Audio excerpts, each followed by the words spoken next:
.com or follow him on social media. Nationwide is on your side. And our Cubs insider Doug Glanville is with us for the regularly scheduled game today, and an interesting lineup for the Cubs. Kyle Schwarber will be in the leadoff spot, Doug.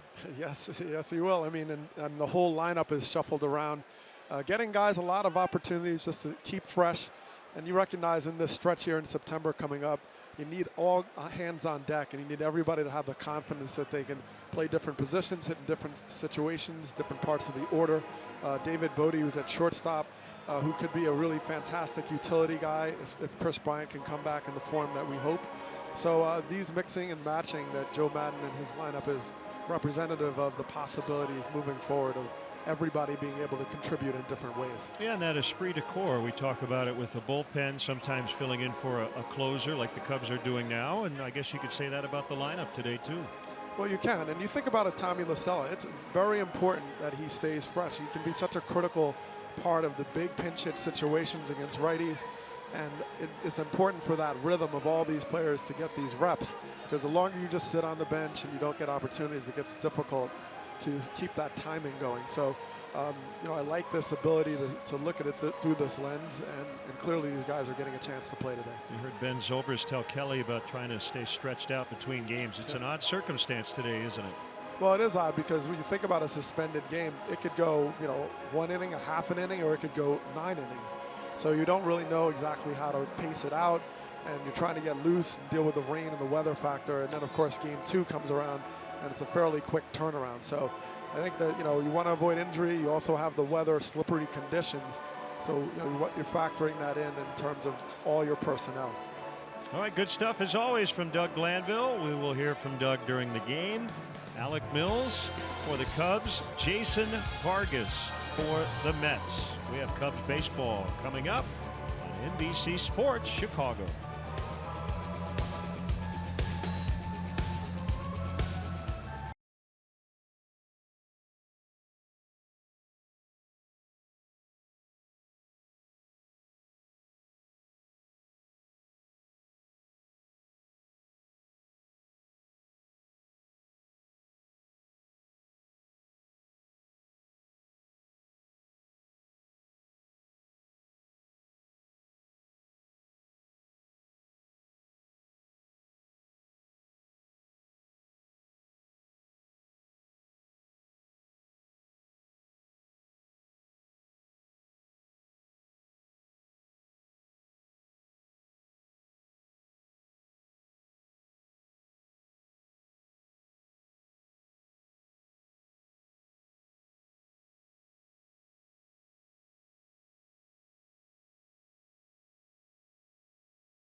highlight game report. The second game of the day, the finale, the regular scheduled game here between the Cubs and the Mets. Of course, this in the midst of American Legion Week for Joe Madden, who likes to let the players arrive a little bit late this week, try to get as much rest as they can. And right now, he would have loved to have seen Jason Hayward and Javi Baez get a complete day off. Anthony Rizzo and company ready to go here in game two. And he was a big part of the other day, making this really feel like Legion Week baseball.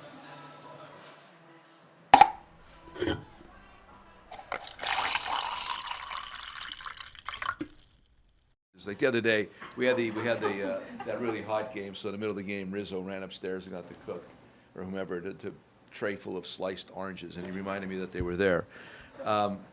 Good stuff. Yeah, it's good stuff. He brought that down to you guys? Yeah, they brought a tray of sliced oranges. Like at Harmon Guy Stadium, you know, football practice, they bring the sliced oranges. Middle of August, it's perfect.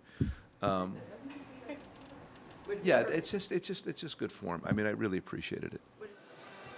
So who knows, some fruit snacks, some juice boxes, and maybe another walk-off coming your way here on NBC Sports Chicago. We've got the Cubs and the Mets coming up.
Is brought to you in part by Lexus, who encourages you to experience amazing. Blue Cross and Blue Shield of Illinois, through it all. Ford, who invites you to go further in their fuel-efficient vehicles. Check out our entire lineup at your local Ford store or buyfordnow.com. Menards, save big money at Menards. And by Southwest Airlines, low fares, no hidden fees. That's transparency. Let's jump right into the Mets Southwest starting lineup. They dropped to 11-16 in Jacob deGrom's starts this season, which is amazing considering how good he's been.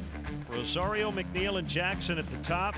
Bruce, Conforto, Frazier in the middle. Nimmo and Plawecki switch spots compared to Game 2's lineup. Jason Vargas, the pitcher, hits ninth. And here we go. Alec Mills to Ahmed Rosario for a strike to get us started.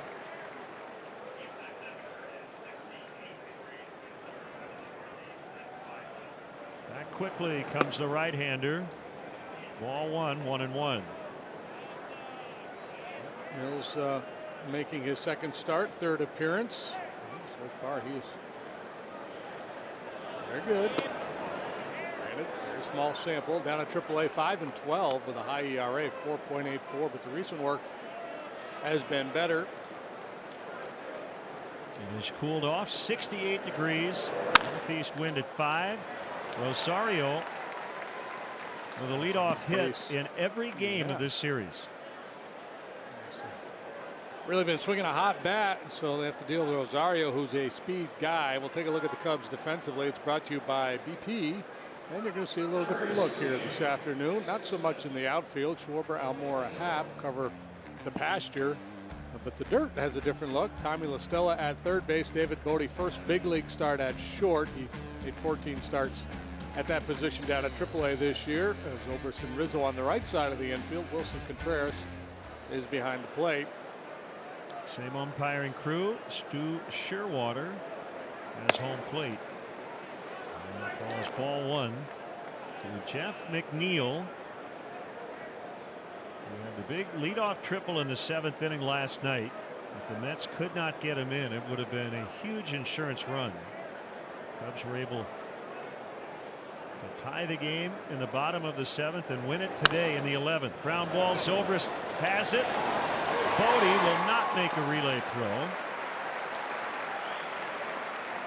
So his choice for McNeil.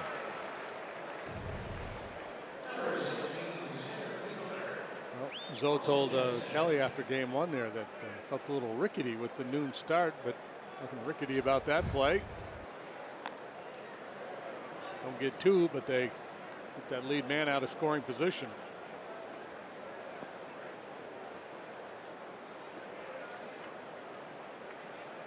Austin Jackson, the batter, reached 3 times in game 2, all on walks. 2 hits in the opener Monday night. And he's got a solid single here.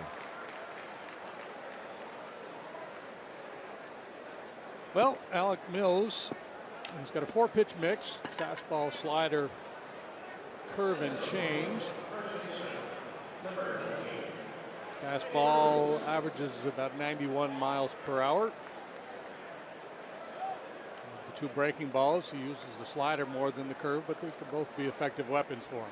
Upper 70s on the slider, and 72 or so on the curve in terms of velocity. Here's Jay Bruce.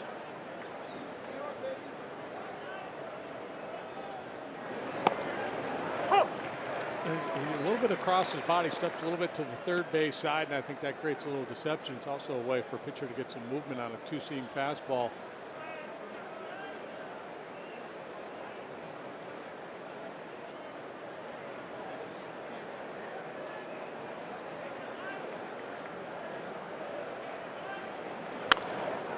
Pop foul out of play. This is Mills' second year in the Cubs organization. They got him from Kansas City in a deal February of 2017. The minor league outfielder Donnie DeWeese.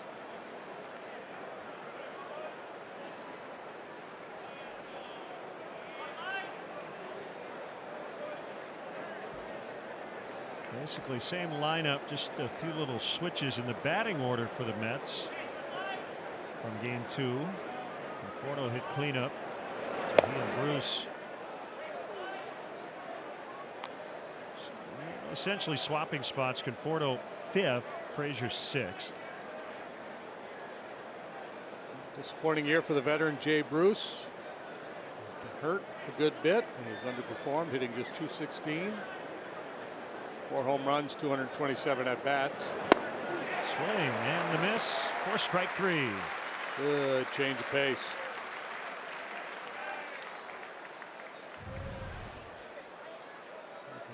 Turnover of the circle change, perfectly spotted on the plate below the knees. Now Conforto, the left fielder. A long home run Monday night. Off John Lester. 2 on, 2 down, first inning. Inside for a ball. Frazier on deck. Todd hit 5th in game 2. He's down to 6 for this one. Actually hit cleanup Monday night, so he keeps moving down a spot in the order.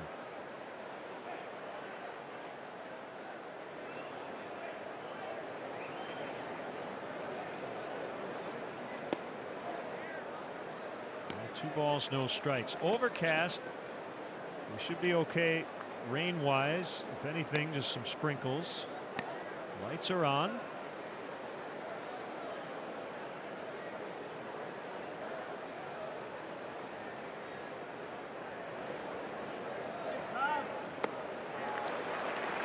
Two and one.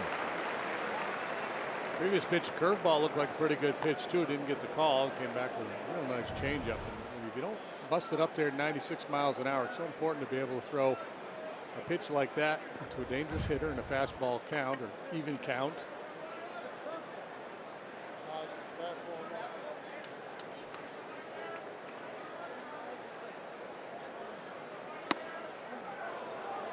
A little off the inside edge. Mills 26. Tennessee native. Second major league club. 3 relief appearances with Kansas City 2 years ago. This is his 3rd game, 2nd start with the Cubs this season. Bases loaded as Conforto draws the walk. Showing good patience there, not biting on the 3-1 changeup. Alec graduated from Montgomery Central High School in Cunningham, Tennessee in 2009. He was the school's male athlete of the year. All 4 years he was in high school. That's impressive.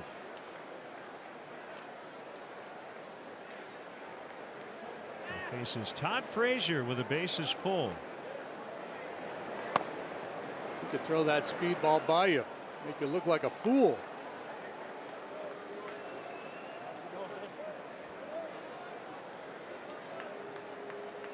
Todd has 1 hit in the series. Infield single in the 6th last night.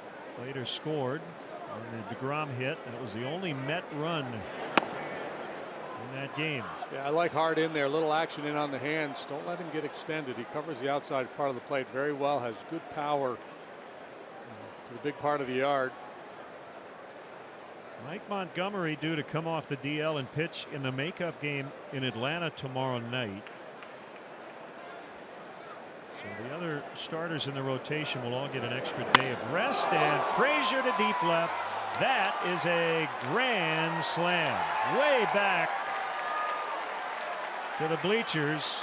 And it's 4-0. Yeah, Frazier not a high average hitter, but a very dangerous hitter. Hit 40 home runs a couple of years ago with the White Sox, and that's the one I was talking about. You don't want to allow him to get extended. Low challenge fastball. They're trying to go down and away, and it's right out over the heart of the plate. Ouch. Ford home run replay. So the Mets with a crooked number here in the opening inning. 4th grand slam of his career. And it's Brandon Nimmo. Takes a strike.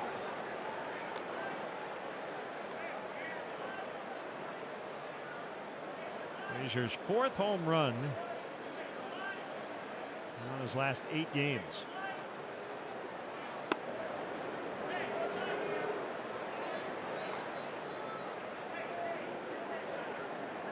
That's an impressive homer. The wind is actually blowing in, not very hard.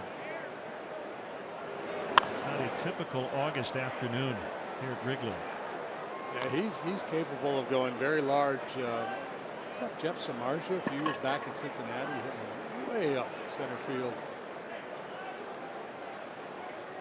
419 feet, the estimated distance on the grand slam. I do think StatCast AI powered by AWS. I do think that big video board in left can insulate the fly ball a little bit from Has the to, wind. right? Yeah, it has to knock, protect it a little bit. Nimmo fouled it off himself.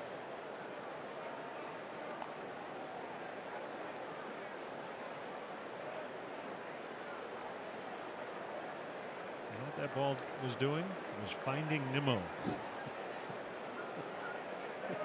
I hate to make a crack at someone's expense who's wincing in pain, but oh, you have to. You keep good as long as they're not rolling around on the ground, they're fair game. Punched foul to left, out of play.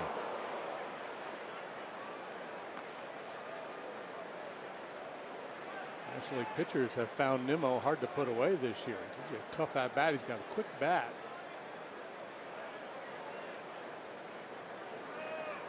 .384 on base percentage. Got to have the top of the batting order. He went. Emphatic call by Ramon De Jesus down at third. Todd Frazier with a 2-out grand slam. Cubs coming up against Jason Vargas.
Remember, he led off to start the year last year. Didn't go well. He'll be the 10th Cub to do it this season. Almora, Zobrist, and Rizzo to follow. David Bodie at short, hitting 5th. Contreras, the catcher, 6th. Tommy LaStella gets a start at 3rd, batting in the 7th position. Pitcher hitting 8th. That's Mills, 1 for 1 in his big league career. Ian Happ, number 9, playing right. Here are the Mets defensively, brought to you by BP. Conforto left, Jackson center, Nimmo right, Frazier, Rosario, McNeil, Bruce on the infield. Kevin Plawecki gets the catching assignment here in this ball game, and the Lexus experienced amazing starting pitcher is the veteran left-hander Jason Vargas. It's been a very tough go for him. 4-8 through 15 starts with a 6.96 earned run average, but much better lately.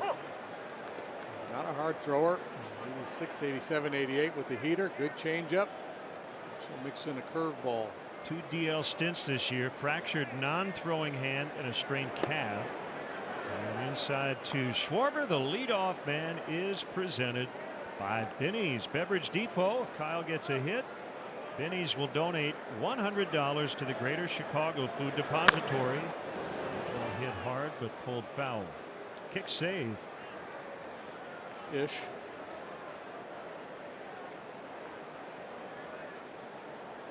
Schwarber gets the leadoff assignment here against the lefty. He has not homered against a left-handed pitcher this year, but he's patient and will take walks. Inside. Vargas coming off 6 shutout against the Nationals last time.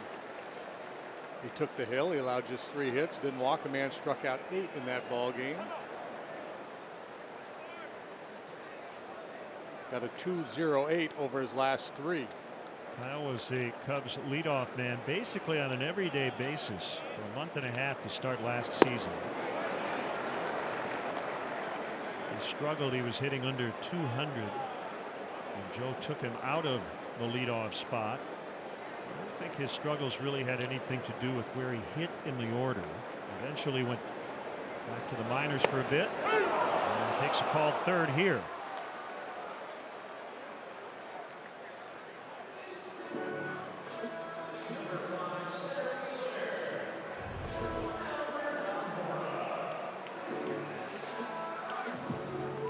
perfectly placed at the bottom of the knees. You don't have to throw hard. If you hit that spot a lot, you'll have success.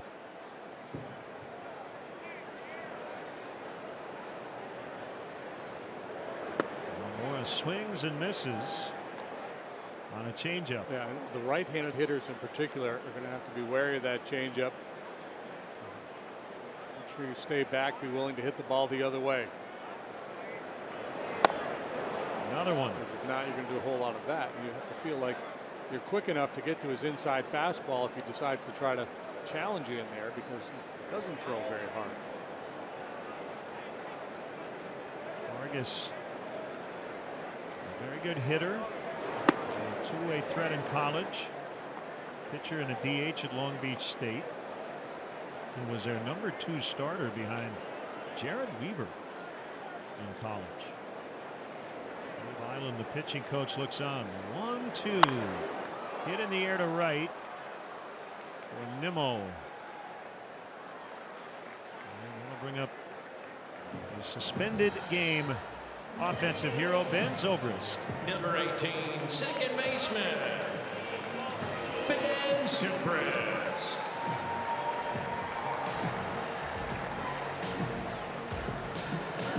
Game-ending single. Knock in Javi Baez in the 11th.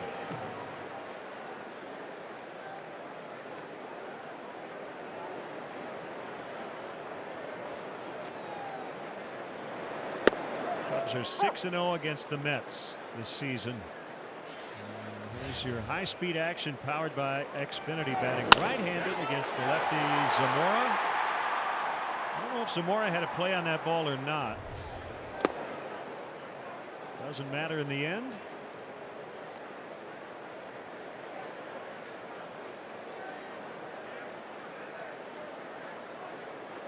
I didn't really notice live action, but I wonder if Zamora thought that ball might go to the shortstop for a double play. Roller into right.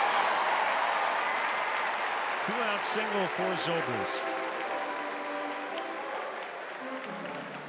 My hunch is that he just missed it. Zobrist does is collect hits. My goodness. So is Rizzo here lately. He had 4 hits in game 2. He had 3 in game 1. And this after he was the player of the week last week. Let's just keep trending in the right direction as he pursues yet another 30 home run, 100 RBI season.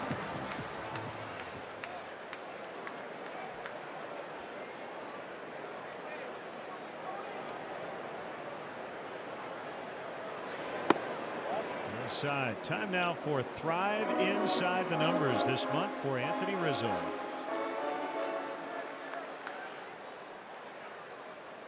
Pretty good month of August.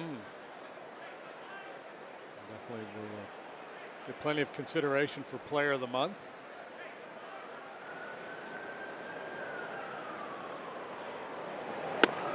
Looking at that last night, Acuna of the Braves having a big month. A number of guys are. This is mostly ground balls that you're looking at here.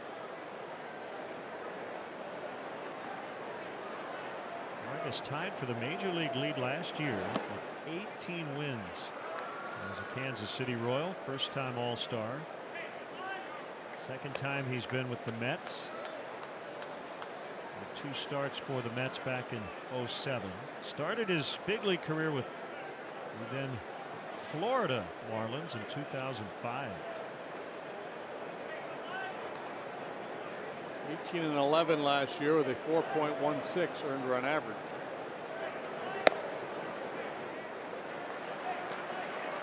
Grayson debuted a year after he was drafted. As I mentioned, college guy out of Long Beach State. He actually went to LSU, Cypress College, and Long Beach State.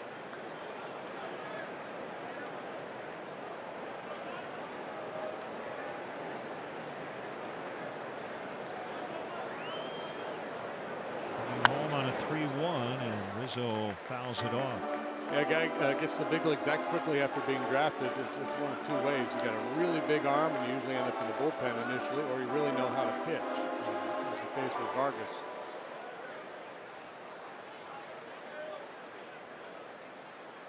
Lifetime 89 and 89 with a 4.30 earned run average.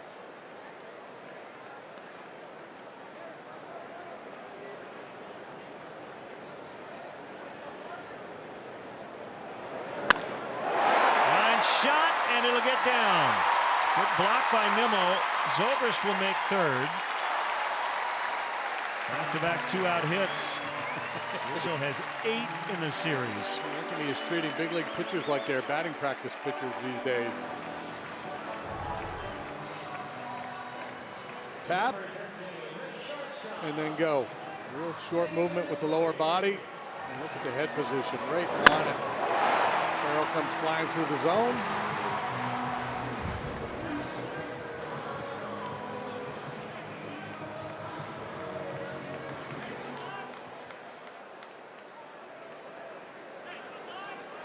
Baez, no Murphy in the lineup. First career start at short for David Bodie, who has now played all 4 infield spots in his rookie season. Told Joe the other day, I can catch in a pinch. He's like duct tape. Whatever you need.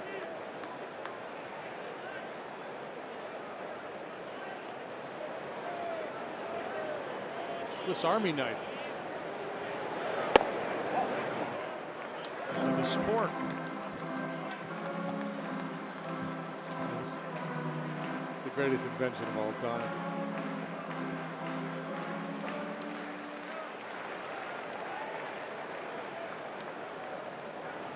One and one on him. Pitch. Swing and a miss. Change up from Vargas. Do you think we could convince David next year for that Players Weekend to wear spork on the back of his jersey? Probably not.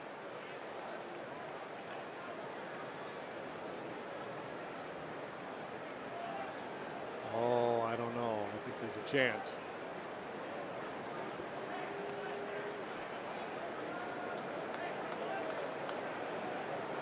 Pause in the stretch.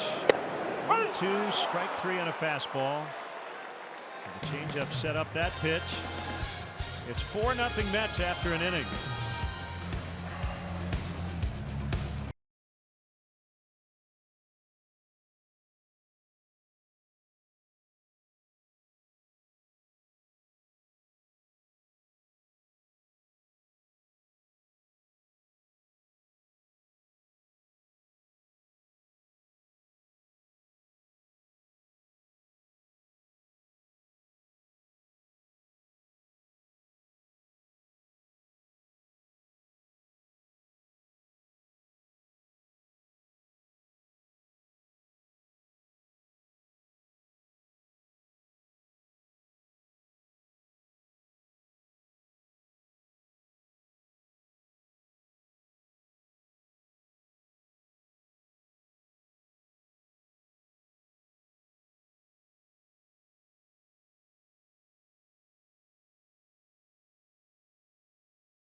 After an inning, every W counts, so everybody in. Cubs are playing great ball, and they need your support all the way to the finish line. Tickets still available for every game in September. We're getting down to the end of it here. Just 13 home games remaining. Get your tickets now at Cubs.com. Home series with the Brewers, the Reds, the Pirates, and the Cardinals in the final month of the season. Cubs notching their 42nd comeback win. That leads the majors. Zobrist hit capped the 7th walk-off win. 4-0 in extras at Wrigley. And now 14-1 versus the Mets at home since 2014. However, they trail this one 4-0 in the second. And Kevin Plawecki takes a strike.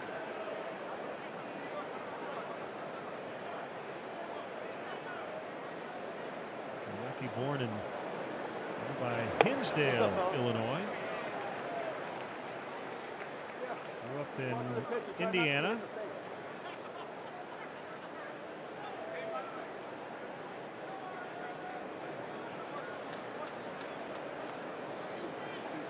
The 0-2 from Mills is off the outside. Todd Frazier with a first inning grand slam. Thank you. Yeah, it is.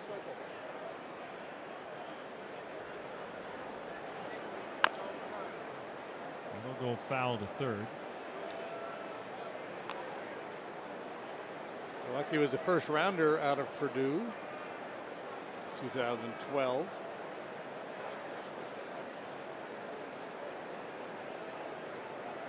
Mike Montgomery will jump back into the rotation tomorrow night. And it will be where he hit his first major league home run. It was off R.A. Dickey last July.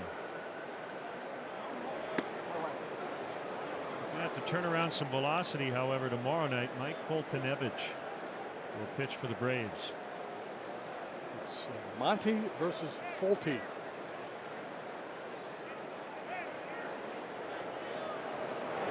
Swing and a miss, strike three. Verizon projected starters tomorrow night in Atlanta. Possible playoff preview. Two first place teams. Foltynewicz is from this area. He was an all-star this year. They have as big a lead as the Cubs do. 4.5 games in the East. Here's a career .232 hitter, Jason Vargas. Swings away, and a pop fly out into shallow center. Almora will make the running catch. Zobrist, I think, had trouble locating the ball. It's very bright, overcast sky. And if you love baseball, you can't miss the best baseball show in town. Baseball Night in Chicago, presented by Chick-fil-A. Join Scott Pasednik, Brian Anderson, and Leila Rahimi as they break down the biggest stories surrounding the Cubs and White Sox tomorrow at 6:30 on NBC Sports Chicago.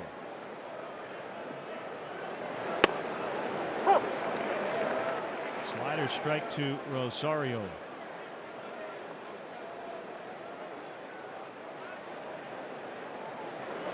With this crazy travel schedule, Jose Quintana will just travel to Philadelphia for his start Friday. No sense in pushing it with this one-day trip to Atlanta. Mills with a 1-2-3 second after giving up 4 in the first.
Xfinity X1 customers say, show me the Chicago Cubs into your X1 voice remote and get live team stats on your TV.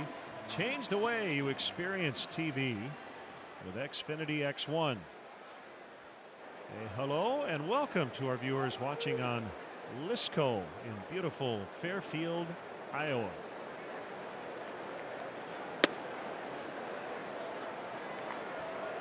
Yeah, I think that's Milo Hamilton's hometown. Really? I didn't know that. I think so.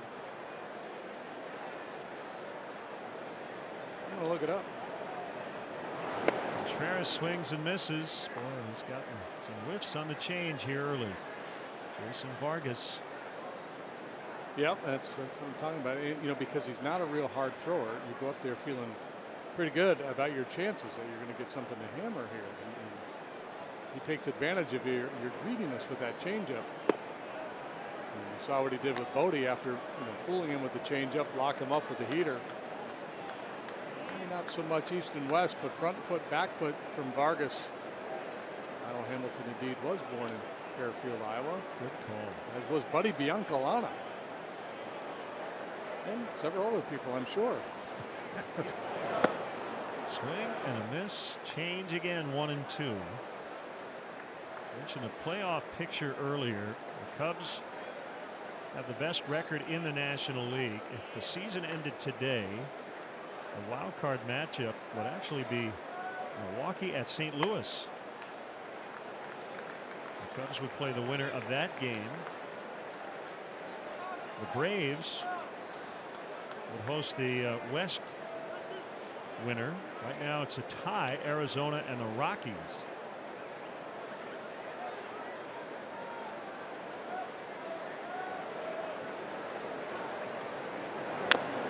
So the Dodgers wouldn't make it.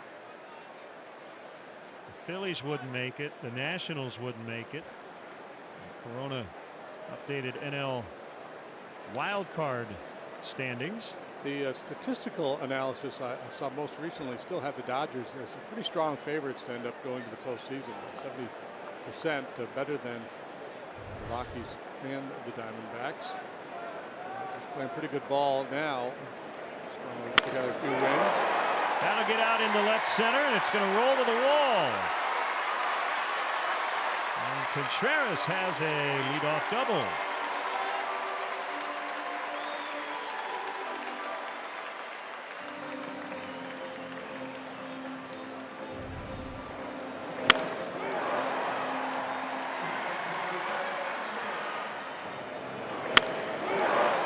Swing there from Wilson.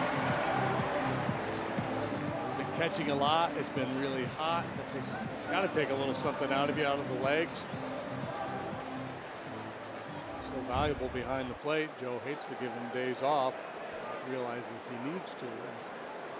And Wilson can respond. Looked a little better of late. Strike on Tommy LaStella. This 3-year postseason run, the way it could set up, the Cubs did play the Cardinals, beat them in the division series in 2015. And if it's not the Cardinals, the Cubs could have, if they have a deep run, a series against teams they haven't played in a while in the postseason. No Dodgers, no Giants, no Nationals.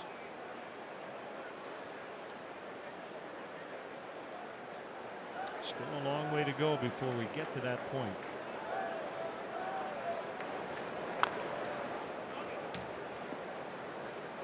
So are you still thinking the Dodgers are going to take the West? No. I mean, any one of those three clubs, I wouldn't be stunned. I've been kind of bullish on the Diamondbacks most of the season. Just got to get that bullpen straightened out.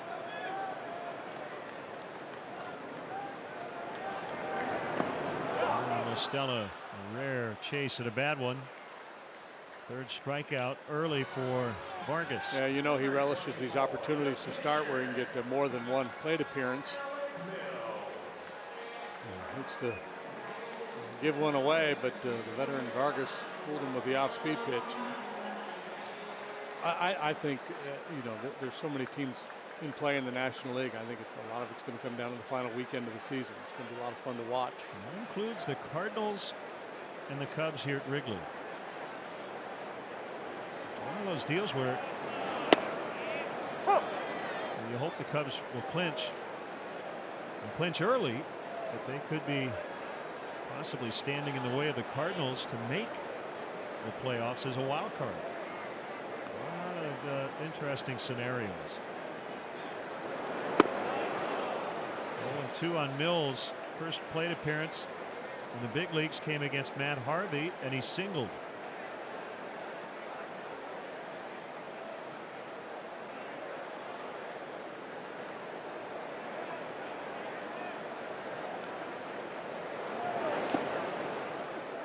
Odds are the Cardinals will cool off. But sometimes teams defy the odds. They've won 20 of 25. Their pitching has been brilliant here in the month of August, both the starters and the bullpen.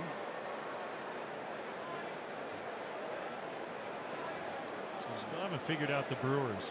Well, yeah, the Brewers pitching has gone in the opposite direction. I think their starters have overachieved for most of the season, and their bullpen was really good. The starters have come back a little bit, and the bullpen has really struggled. They've got an ERA, bullpen ERA this month in the 6s. The middle part of that bullpen especially has had some issues.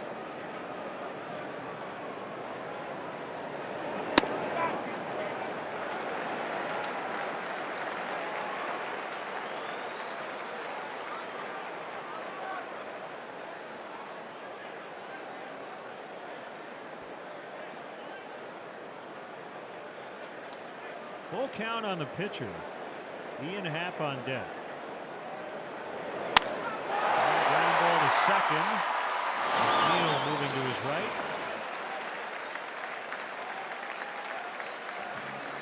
Hey, this Saturday night, country superstar Luke Bryan is bringing his What Makes You Country tour to the friendly confines.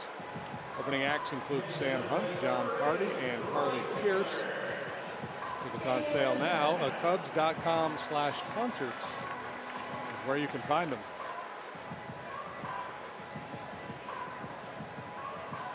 So Ian Happ with a man at third and 2 outs. He's playing right and hitting ninth. Well, down 4, you hate to waste that leadoff double. Cubs had their 12-game home run streak snapped. Last game as Vargas can't get it. Happ hustling. He's going to make it. And the Cubs get on the board as Contreras scores. Infield hit for Ian Happ. Oh, a thing of beauty. At the third time in this series, we've seen a Met pitcher go down on the slippery grass. It's not going to make a play on this ball anyway. It's when he's trying to stop that the feet went out from underneath him. Neal was deep, had a long way to go. And a short time to get there.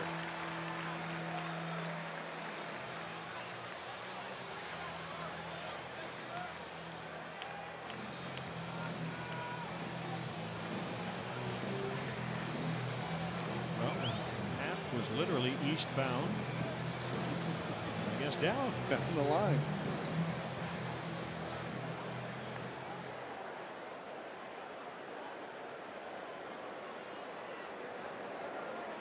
A 4-1 ball game in the second.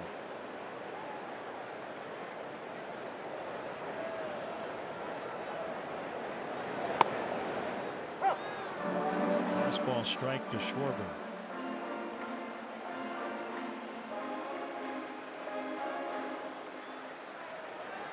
Vargas hails from Apple Valley, California.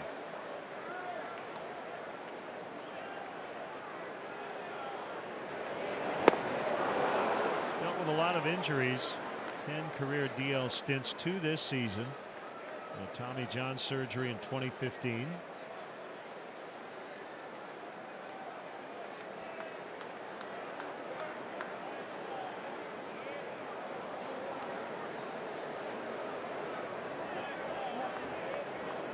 To home in the dirt.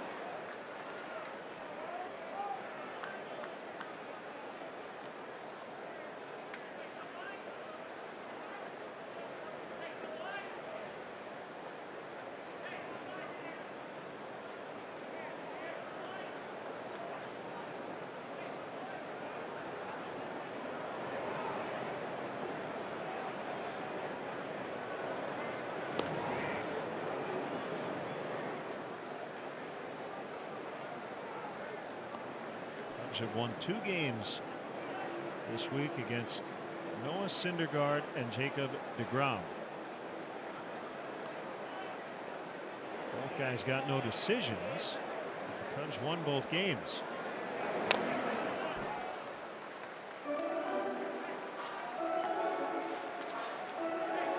John Lester, Cole Hamels credit. Lester went 6 innings on Monday, gave up 3 runs. Hamels 5 innings, no runs.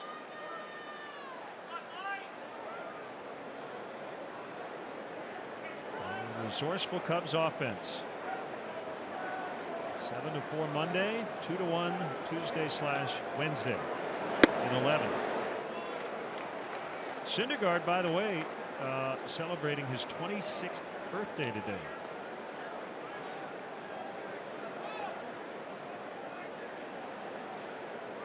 Did you get him anything? I thought my happy birthday shout out to him on the air would have been enough. So happy birthday to Thor.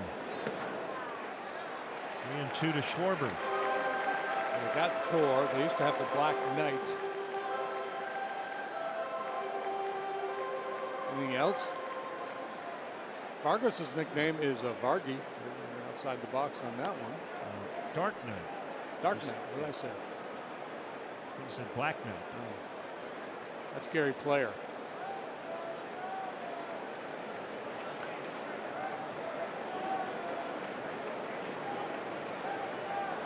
Takes off on a 3-2 and Schwarber strikes out. Cubs get 1. They trail by 3. 4-1 Mets after 2.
Frazier hit a grand slam in the first. Now move to the top half of the third. Doug Glanville is in the house with us. Dougie, what do you got? Yeah, I was looking at Almora Jr.'s route on that last ball, and as the weather changes, you have different environments. And watch this, the ball's already on contact, and Almora was frozen there for a split second, just trying to pick it up. Then he starts to close, and this is what made this a tough play. He had a lot of ground to cover to close in, ultimately going 100 feet. It was a big swing by the pitcher, and he hit it off the end of the bat, and those big swings can really throw you off. That's where almost sound makes a big difference. If you could hear that it was not a strong contact point, then you know you're more likely that you have to be coming in forward. But a very tough read there. 1-1 the count on Jeff McNeil. Doug, we were commenting on McNeil's bat. Yeah. He's got the old school no knob bat that Roberto Clemente used for part of his career. I guess the weight is distributed a little more democratically, so to speak, and he said whenever he picks up a bat, one of his teammates, it feels really heavy, even though his bat is right in the middle of, in terms of weight and length, of most bats. Have you swung a bat like this? No, I had a tapered one that tapered to the knob, so it was similar in some way. I didn't have like the regular knob, because I used to have the knob in the middle of my palm, and then I would get these blood blisters. So I started to get away from that, and I needed something that was a little smoother to the finish. And then as I became more conscious about contact and using my speed, I started to like choke up a little bit on it. So, you know, you can definitely have some control with it, and maybe it's a little less whip, so to speak. He's been great here in his rookie season, coming in at 327. Yeah, he has a nice compact swing. He seems to get the barrel short and quick to the ball, and you know, seems to be put the ball in play a lot, and that's what you have to do if you're a guy that's not necessarily more of a power guy, but a contact and speed guy. There's some contact. Bodie will make the play. McNeil with just 11 strikeouts now in 127 plate appearances. We'll bring up Austin Jackson. And that's kind of a rare breed now. I mean, strikeouts are such a big part of the game. Every year we set another record, league record, in terms of league-wide strikeouts. So you see a guy that's really conscious about contact, choking up, putting in the play, and trying to use his speed by putting pressure on the defense by putting the ball in play. Well, with strikeouts being up, velocity being up, and shifting, I wonder if we're going to see a trend where we see more guys like McNeil at the big league level, where that skill set, the ability to put the ball in play and hit it to all fields, will become more important. Especially as you see the defenses moving around, all the shifts and the counter actions that are working now to combat taking away hits. I mean, if you can get it in play and force the defense to make plays, it's certainly an advantage. Swing and a miss for strike three. I don't know how you guys feel, JD. We talk a lot about the way the game is developed. There are some people who want to, if not outlaw the shift, at least put some parameters on it. I'm starting to get to the point where I just believe the game naturally will work itself out. And maybe what you just said will happen over the course of the next few years. Yeah, people keep on, you know, it's that whole nature-nurture conversation. So, well, why don't guys just hit the ball the other way more? That's probably easier said than done. So maybe the idea is identify players who have that skill set and be willing to promote them, even though they might not be power guys. The ability to compete against velocity, I think, is really important. And the game, you know, the game can dictate that. Every generation of like 5 years or so, you see another wave of players come through the system. I covered the college super regionals where I saw Schwarber and Aaron Nola. And you recognize, I saw teams like UVA, University of Virginia, making contact all the time. They rarely pulled off the ball. They were conscious about hitting in the middle of the field. They had inside-out swings. So once that wave of players start to, you know, weave into the big leagues, you might get a different tone, a different culture. And I guess in the ultimate decider in all this will it be successful? If you bring that approach, if you have a team of, you know, high contact guys that spread around the field, is that club going to outperform a team with a bunch of bashers that strike out a bunch? And I guess ideally you'd have a combination of both. Well, the Royals, I guess, were that team, right? For a couple of years.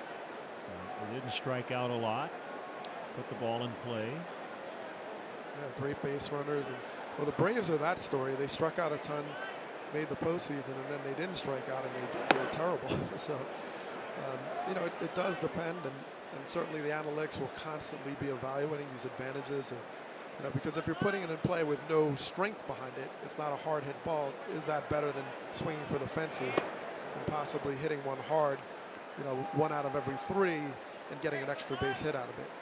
Yeah, the other stat that would surprise people is that I believe more runs scored via the home run in the postseason than in the regular season. At least that I've seen, as that ball hits the glove of Happ, and Bruce will have a double. So Happ got there, just could not haul it in. It's a 2-out double. Yeah, you saw Happ here as he was closing in on the ball. He makes a last-second adjustment because he realized he wasn't deep enough. So just watch his route here as he's going across. At the last minute, you see how he bows out? That was a route correction he was trying to make at the last second. Very tough on the backhand side where your arm is going to obstruct you. You have to open the glove a little bit harder, and you have higher, and you have less reach on that backhand side. So that adjustment he made was a hair too late, and it cost him that play. So that gives Conforto a chance. Runner at second, 2 outs, 4-1 Mets, third inning. Yeah, so I'm not saying, by the way, that you shouldn't have a varied offense in the postseason, but you know the numbers do say that home runs do matter in October.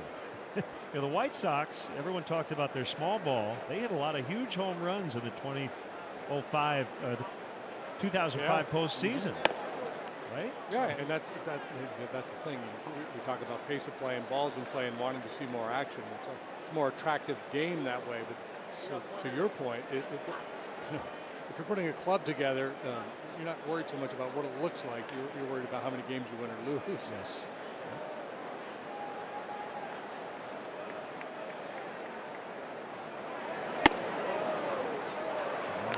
Behind the runner, Bruce back. I know you work with Scott Pasetnik, Doug. Yeah. You know, he hit a big home run to win a game, and his story was speed. Right. Well, timing is everything, and like you said, it's incentives. I mean, players say, well, look, I'll take a big swing with 2 strikes. I'm not going to take the Anthony Rizzo approach and choke out. I'm just going to, and look, if I run into 1 every 10 and get a home run, it's worth the 5 strikeouts. Yep. 3-1. To your point, JD, like it's a higher velocity game. I mean, the emphasis on velocity and speed and maxing out every inning is much more a part of the game. You're not pacing yourself anymore as a starter to go 9.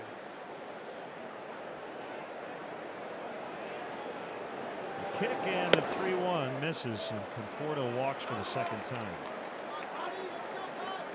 Yeah, so you got starters who are giving you everything they got for as long as they can. Then you got a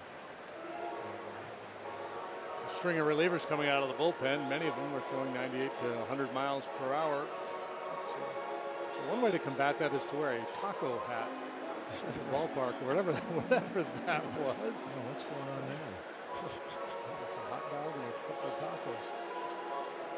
Yeah, it looks like a Chicago Blackhawks mixed with the Cubs shirt. Not sure what's going on there. What is that there? Yeah. The Blackhawks Cubs combined logo. All right. They just invaded a garage sale or something before they came to the ballpark. Jim Hickey with a mound visit before Todd Frazier bats. He hit a long grand slam to the back of the bleachers and left in the first inning.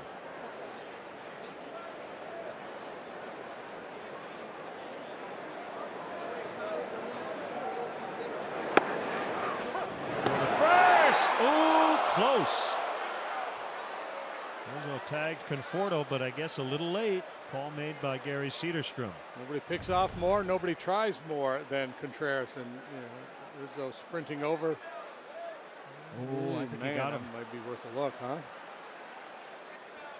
Yeah, that looks pretty close here. Does he get him on the shoulder?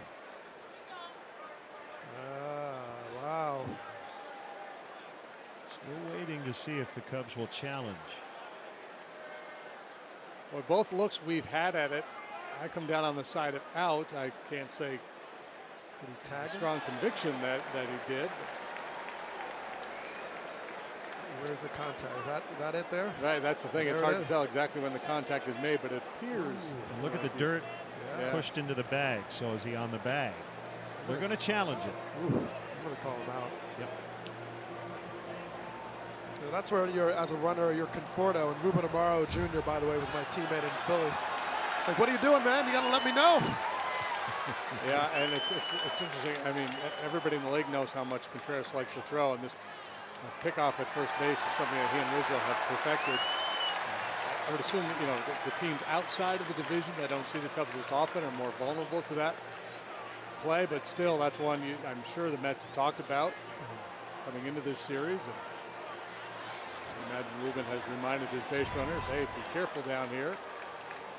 So how much dirt has to be in front of the bag, pushed in by the hand, Good where question. it's not actually the bag. Because it looks like there's a lot of dirt right there, doesn't there? Yeah, that's a good question. I think when you see the bag like collapse in, it feels like that's when he's hitting it. It doesn't look like, by the time the tag's there, it doesn't look like it's going in. I mean, that is a whisker-thin call right there. Michael Phelps reaching for the wall. We should have little sensors on the bases that light up when he hits it. I like it. Well, the timing of that play is so impressive. I mean, Contreras, first of all, he's throwing 100 miles an hour. Rizzo's in motion as a left-handed fielding, first baseman, trying to come in on the glove side, has to rotate and turn and make the tag at the same time. Very impressive. So they reverse the call. The Cubs keep their challenge, and the Mets are done in the third inning. It's still 4-1 New York.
Heading to Wrigley Field, watch today's NBC Sports broadcast at Halftime Bar and Grill. To see the complete list of the bars of the game presented by Miller Lite, visit NBCSportsChicago.com. Ball one on Albert Almora, hitting second in the Cubs order, playing center field. 4-1 Mets, bottom three. Missed again, back-to-back changeups.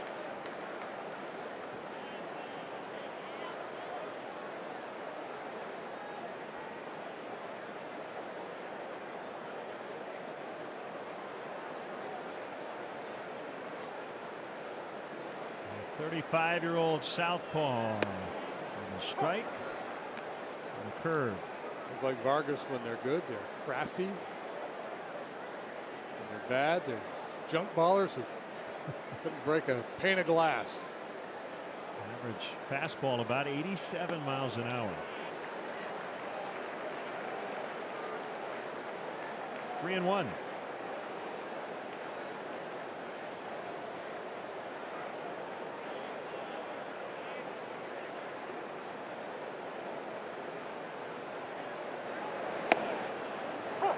Full now.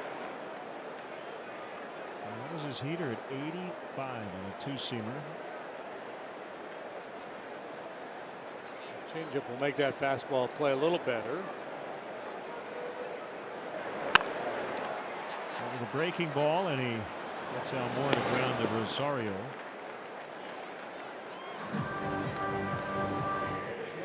As you enjoy a cold Miller Lite, look forward to the hold true moment later in today's game. We want to send out happy birthday wishes to Joanne Halligan, celebrating number 89 today.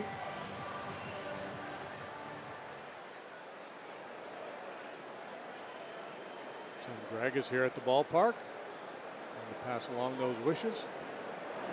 Cubs have released their spring training schedule for next season. They'll open Saturday, February 23rd at Sloan Park in Mesa against the Brewers. A highlight of the schedule, the Boston Red Sox come to the Cactus League March 25th and 26th before the Cubs head to Texas to open the season.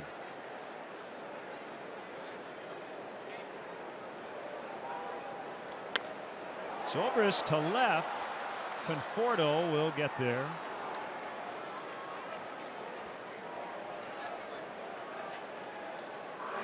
Red Sox must open their season on the West Coast.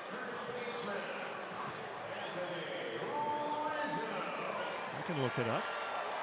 Okay. Well, now I'm curious. If they were opening up back east, they wouldn't come all the way to Arizona for a couple exhibition games.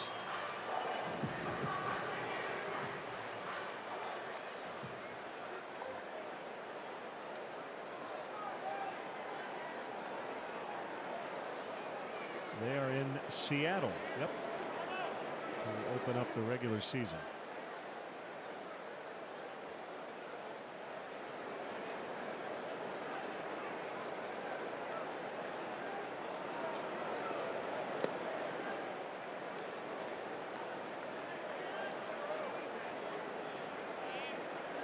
Rizzo another base hit, single in the first.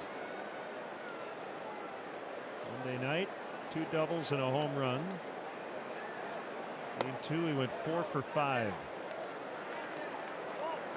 Batting average up to .283. Just really seeing the ball well right now. Just the way he tracked that last pitch.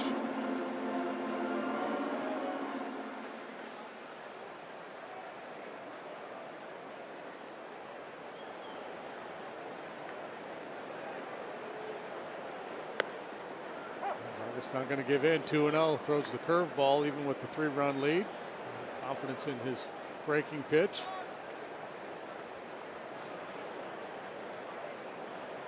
Everything changed for Anthony on July 13th in San Diego when he jumped into the leadoff spot. He had gone 0 for 5 in San Francisco 2 days before. His average down to .236.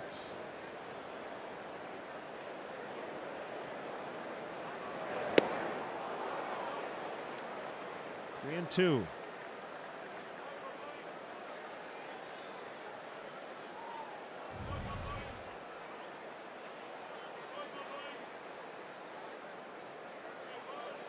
Any pitch, any count from Vargas. That's for walking off. Wow. Rizzo takes the walk, and Vargas going right after Stu Sherwater. I don't blame him. That looked like a good pitch. Jay Bruce going to come sprinting in here and try to pull Vargas off.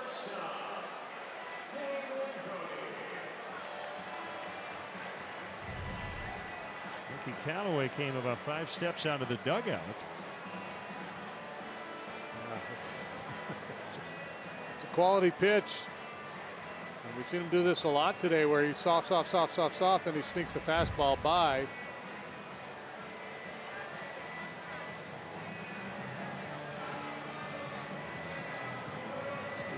Hey, it's okay to be mad at me, but don't get in my face. He showed good restraint there, not losing his mind on Vargas. Home plate umpires don't want to take that kind of heat from a pitcher. They'll take it from a hitter, but normally not from a pitcher. David Bodie grounds to third. Frazier will take the short throw to second, and the Cubs go in the third, leaving a runner and trailing 4-1.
take on the Brewers. 7:05 first pitch. And the first 10,000 early arriving fans will receive an El Mago t-shirt presented by MasterCard. Tickets still available for this game. You can get them at Cubs.com. Some El Mago fans, I assume.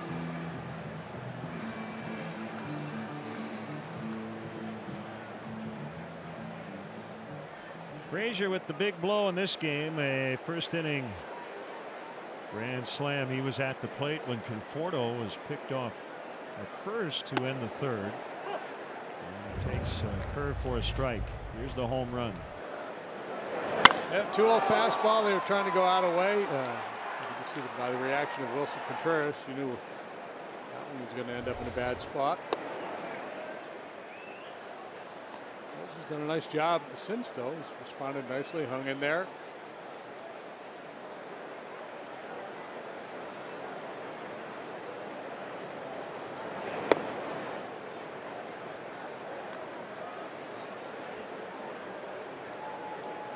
'25 or more home runs in each of the last 4 years. Coming into this one, he's at 16 now.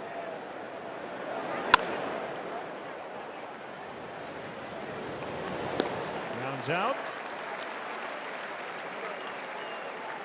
NBC Sports Chicago is looking for the biggest Cubs fan to appoint as the next Cubs authentic fan of the game, someone who supports the team through thick and thin. Do you have what it takes? Enter at NBCSportsChicago.com/CubsAF.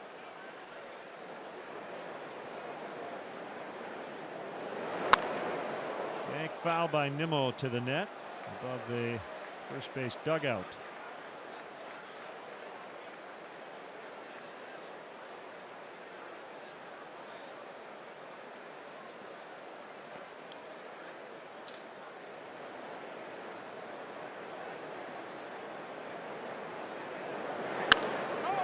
It's a base hit to right.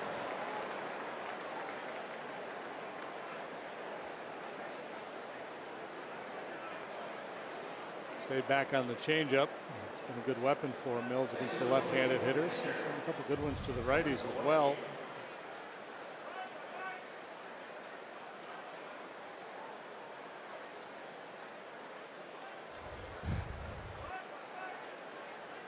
There's the catcher, Plawecki.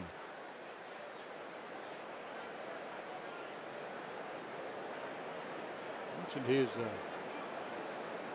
born around here and played his college ball at Purdue. You don't think of baseball when you're at Purdue.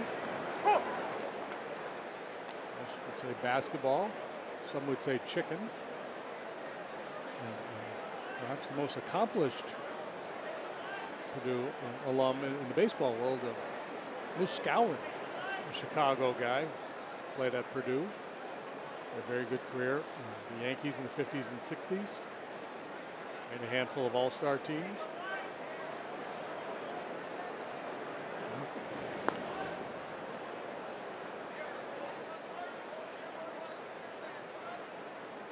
I think of Drew Brees. I think of Gene Cady. Long-time basketball coach. Joe Barry Carroll. You know, Moose Skowron, Bill, nicknamed Moose. Apparently, you know, I think most people would guess that he got his name because he was a big guy. The Moose nickname apparently comes from his teammates thought his hairstyle looked like Benito Mussolini. I didn't know that. No. That's interesting. By the way, in the Wayback Machine, John Wooden played basketball at Purdue. Yeah, that's right.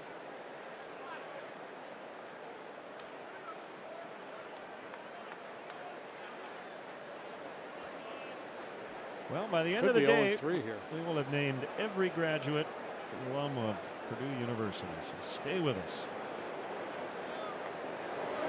Reading the phone book. That gets away from Contreras. Nimmo advances.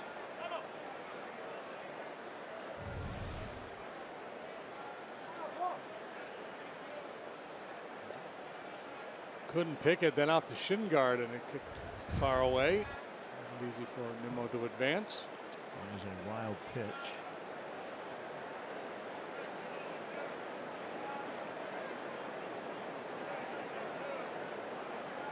2-2 on Plawecki.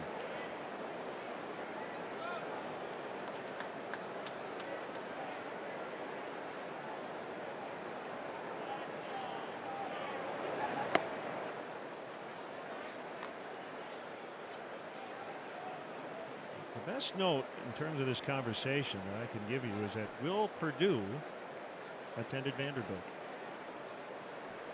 Opportunity missed. Yep. Wouldn't it be cool if Gloria Vanderbilt went to Purdue? It would be.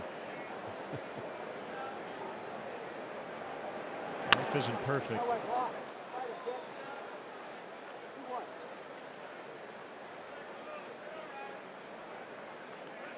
I might have got our cameraman down there. Mike. Trying to make a barehanded pick. No, he didn't. He was trying to escape. Oh, well, at least it was a deflection. Fortunately, it wasn't recorded. And on the hands of Plawecki, that almost hit Vargas. Unlike the Navy, the cameraman does not have to go down with his camera. He can go ahead and abandon.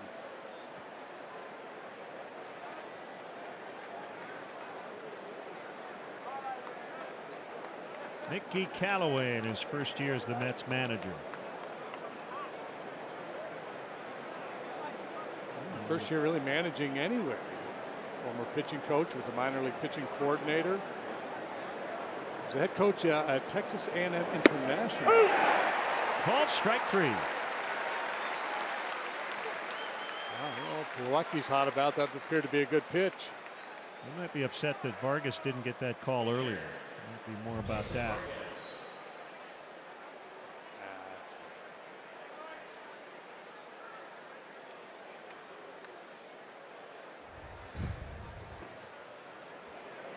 Sherwater under siege here all of a sudden.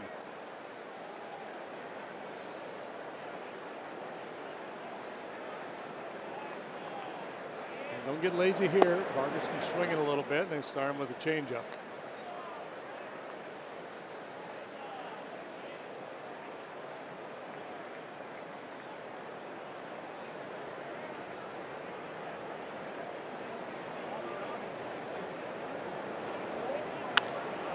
Vargas with a ground ball to Zobrist. Make the play. Bottom of the 4th. Mets 4, Cubs 1.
Brewers at 7:05 up to the first 10,000 early arriving fans. Get a Cubs digital alarm clock presented by NG. Tickets are still available for the game at Cubs.com. Those are very cool. I might have to get here early. If you're one of the first 10,000, you've got a chance.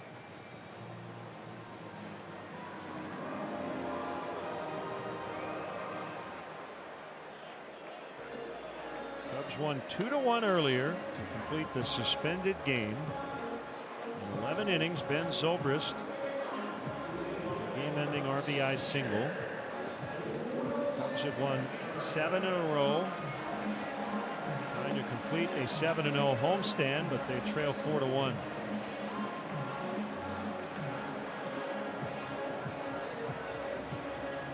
Salted caramel working there. 44 and 23 at home.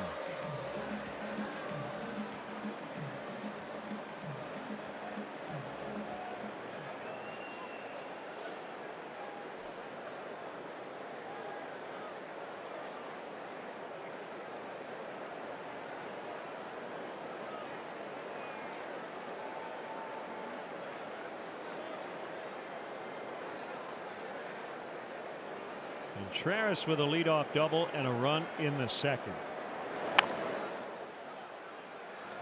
And he skips one to Frazier for the out.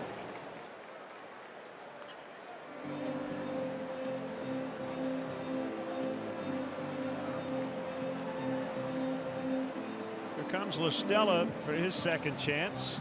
Struck out in the second inning.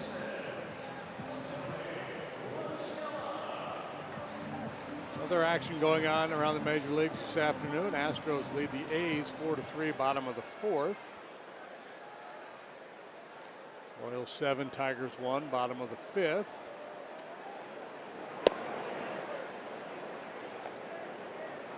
Mariners 1-0. Just getting started in San Diego. You see the Padres just brought up one of their top prospects, Luis Urias. Well, they got a bunch of them. The system is loaded. The Astros lead the American League West by 1.5 over Oakland.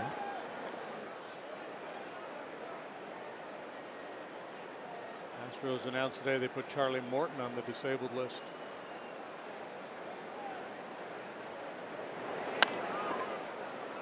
Stella grounds to McNeil.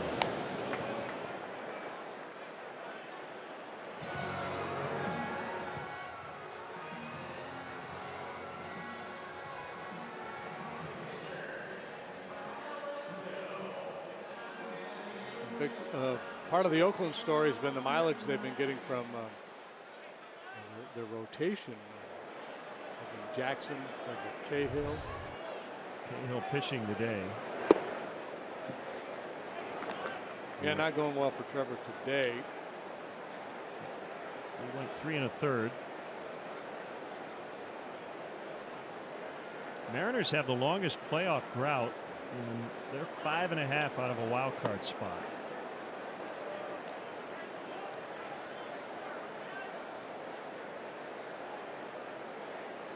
Mariners last made the playoffs 2001 under Lou Piniella, who turned 75 yesterday.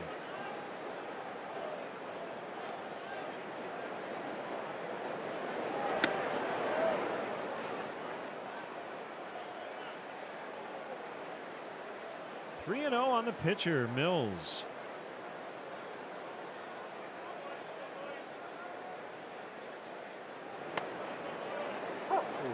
Pitcher strike.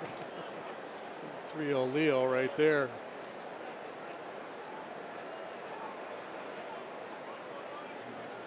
Vargas just kind of goosed that one up there.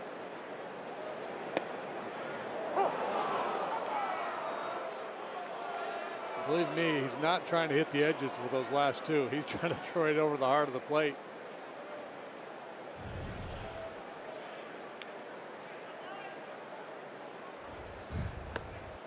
Called strike 3. So it's 4-1 Mets as we head to the 5th.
T-Mobile.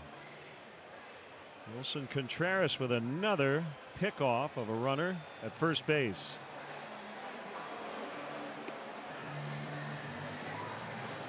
That's his 8th, leading the majors.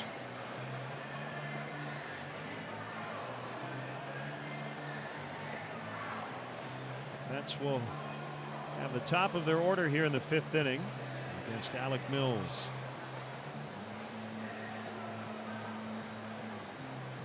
Doug Glanville is with us today, and you faced some pretty good catchers. You tried to steal bases in your career, and Contreras is one of the best currently.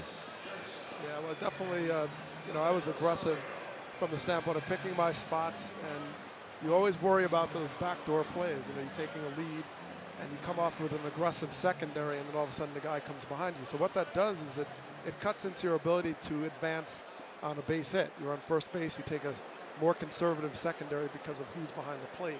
You're not quite getting that distance to try to advance from first to third. And that's something the Cubs are actually excellent at as an offensive team. But Contreras actually neutralizes that on the other side of the ball. And that's a huge advantage, especially as an outfielder defending it. One strike on Ahmed Rosario, now 1-1. And Contreras has really helped John Lester turn that whole situation around. And that's tried to take advantage the other night. Didn't work for the most part. Base stealing has really been limited with the Lester Contreras combo. Yeah, well, as Doug mentioned, the high risk with the big secondary late of being picked, and then Lester so quick to the plate. 2-2. You just know that someone aggressive behind the plate, you know, he's going to make mistakes. You have to accept that as part of his game because he's so aggressive with his arm. The other thing we see, Doug, is when guys are told to get another step or two off the base, they don't look comfortable. Everyone has their comfort zone in terms of a lead, right? But when you're not comfortable as a base runner, that can't be good. No, it makes you get a poor secondary lead.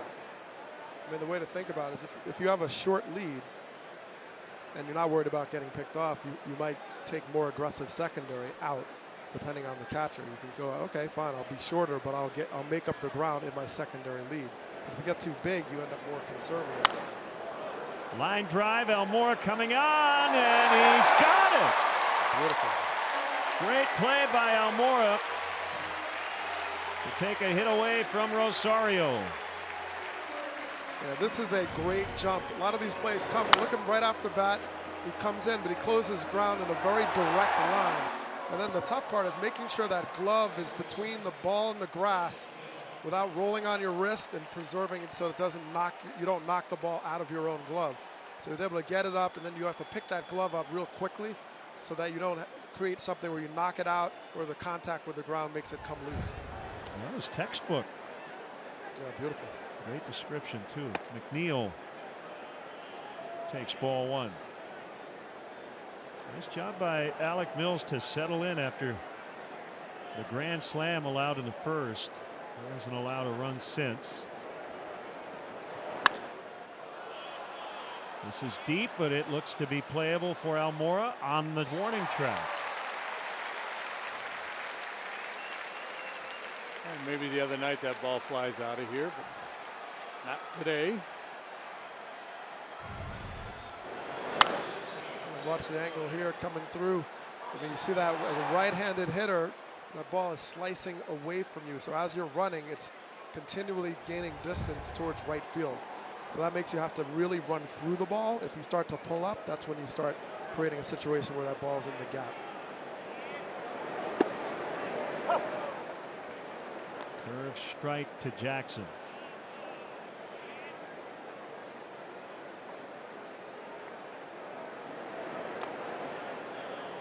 Is working at a quick pace. Yeah, you know, unfortunately that first inning happened, and you can't make that go away. But the rest of it has looked good. He was good last time. He struck out 8 against just 1 walk in his last outing.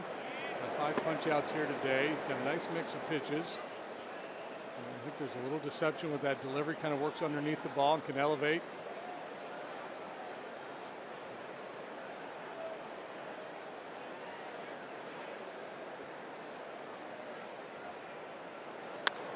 Change up.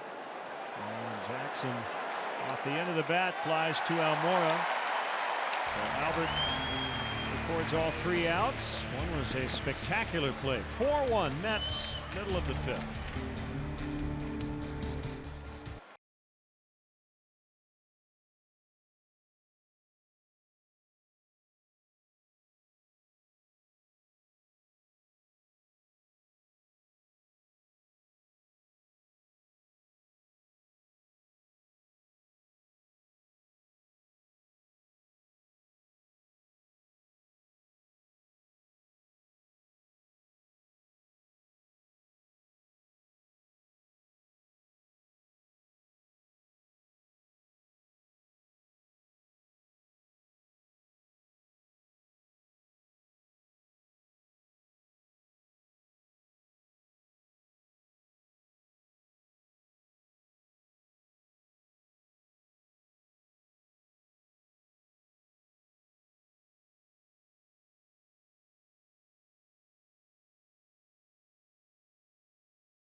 Game report, we've been talking about Wilson Contreras, and I had a chance to sit down with him the other afternoon and ask him a little bit about his offense and this season as a whole. And he said, you know, I know my power numbers are down and I would like to see that turn around, but defensively, he said he's taken a lot of pride, guys, in what you were just talking about, when his caught stealing percentage is way up this year and less errors to this point. And really what I found fascinating is while he started about the same number of games as he did last year already, 130 more innings, and that's Joe Maddon really letting him manage this pitching staff, which he said is first and foremost on his list of things to worry about.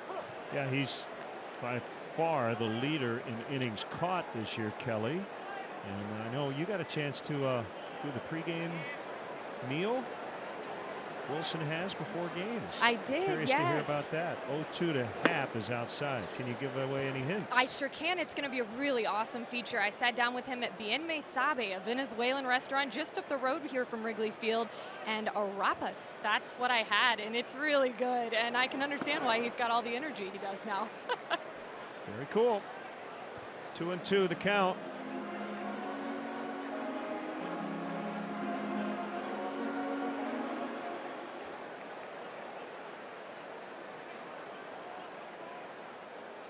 Here it comes, blowing in. Ian with an infield single to drive in a run. So arapas are corn cakes. Have you ever had those? A-R-E-P-A-S. Not to my knowledge. Look great. Called strike 3.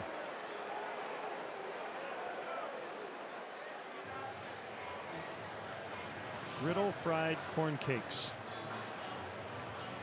Do you go a little salt and butter? Do you go sweet? Do you throw a little syrup on there? Yeah, it looks like it. Wow, it makes me hungry.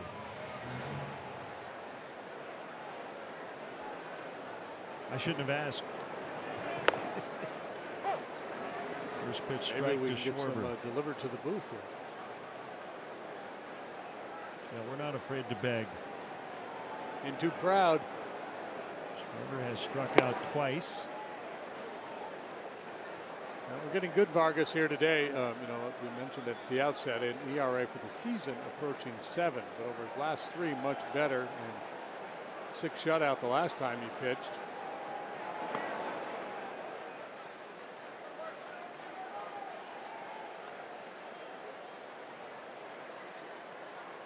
Stuff might be a little short, but he knows what he's doing out there. Has command of an off-speed pitch. This is the kind of guy that Joe talks about frequently, that he's worried about.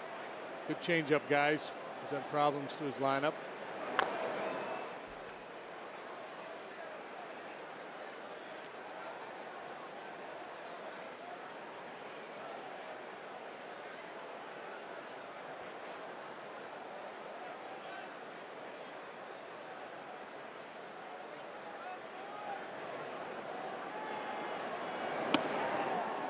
Inside, 3-2. This time he got caught looking at a fastball borderline, bottom of the knees. Manny Rosario up in the Cubs bullpen. Swinging this breaking ball last time for the strikeout. No swing, Schwarber walks.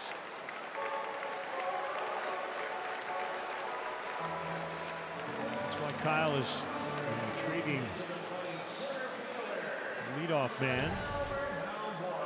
Yeah, you know, he'll take his walks. He sticks to his guns, doesn't he? I mean, he gets rung up on a lot of borderline pitches. He's already struck out twice today, so you can understand if a hitter would be a little anxious in that situation. But it's a real good idea of the strike zone. He doesn't want to expand. He takes his walk.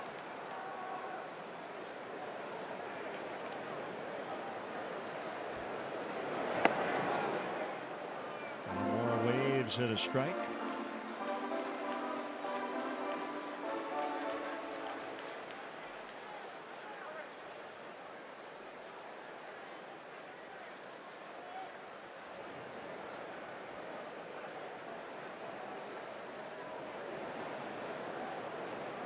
Just high set, the 0-1. 0-2 now.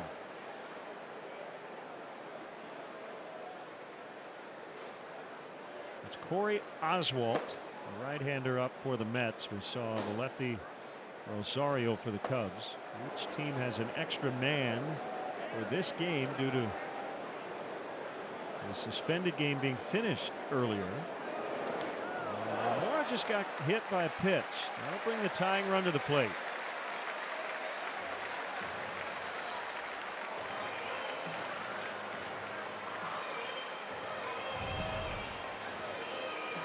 Yeah, he buries that breaking pitch way out in front of home plate.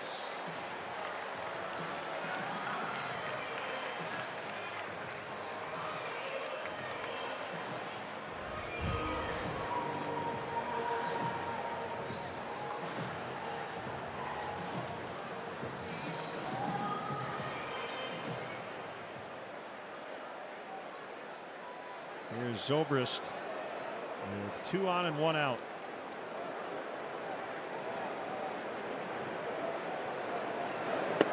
What can you talk about Vargas and identifying his off-speed pitches? Yeah, I mean it's very difficult the way he's using his secondary pitches, especially his curveball. Does not throw hard at all, but he's constantly changing speeds off of different pitches. He's almost using his curveball like a changeup in some regards because of the 73-mile-an-hour slowness to it. So very off balance, a lot of the Cubs hitters. And when you see a guy throw multiple changeups, 182, 78, he's just working different speeds. So you're on him making contact at different times, but you're not able to sort of find the barrel. And he has enough late movement to him that he's been able to really keep out of the sweet spot of hitters' zones.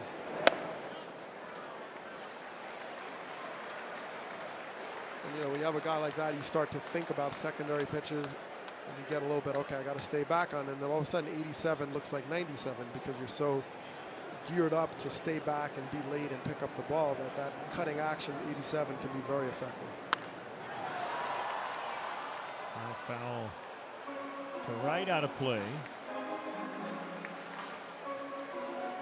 We saw a lot of Cubs hitters today early on, especially swinging on curveballs in the dirt. And you're just like, well, what are they swinging at? It's so slow that you're out in front on top of the fact that he's got that downward tilt and downward action. And he's a strong enough pitcher location-wise that he can continue to go down there to get the chase. And he's unafraid, whether he has no strikes or 2, to use it. Rosario charging hard, and they will get 2. A 6-4-3 inning ender. And it's still 4-1 Mets after 5.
Cubs host the Pirates and celebrate Hispanic Heritage Night here at Wrigley Field.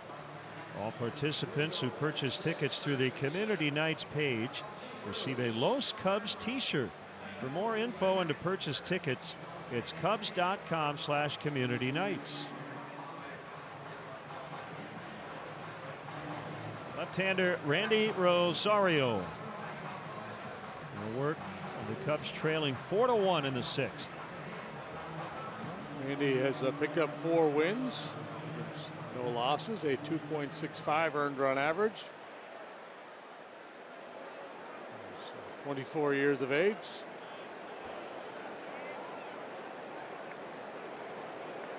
First appearance in this series, a couple of scoreless outings against Cincinnati.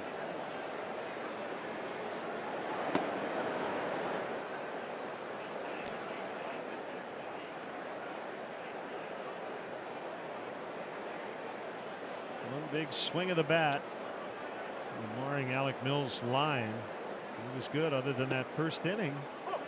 Right now, the grand slam holding up for the Mets. Frazier gets underneath that ball, flies out to left. It's a different field, but overall, I thought Mills threw the ball well again. Punched out 5, walked a couple. Stuff looks good.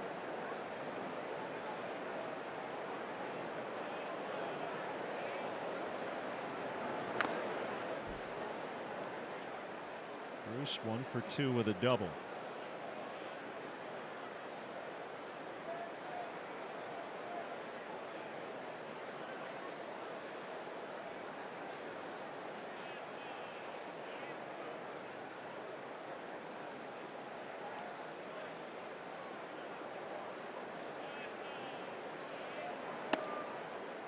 And on his hands, and it's 2-2.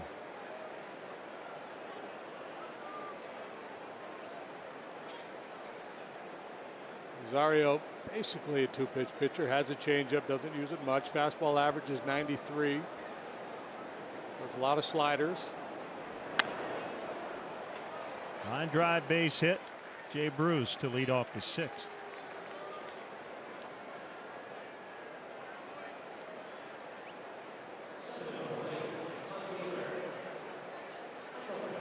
Brings up Conforto, who has walked twice, scored once, and been picked off the catcher Contreras.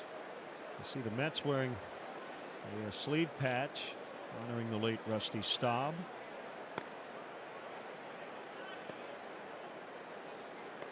LeGrand Orange, a great guy. He had a very interesting big league career. He was the teenage phenom when he came up with the Houston Astros. Actually, they were still the Colt 45s when he debuted in 1963. He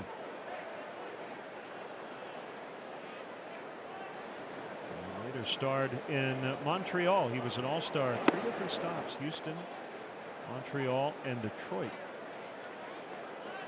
19 when he came to the big leagues, and 40 when he finished, right? Yeah. Played into his 40s or right around then. He was 41 when he played his final game, and it was as a Met against the Expos in 1985.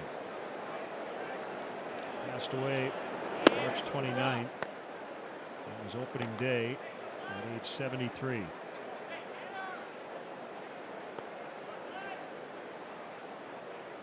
I remember going to see him as a kid up at Jerry Park.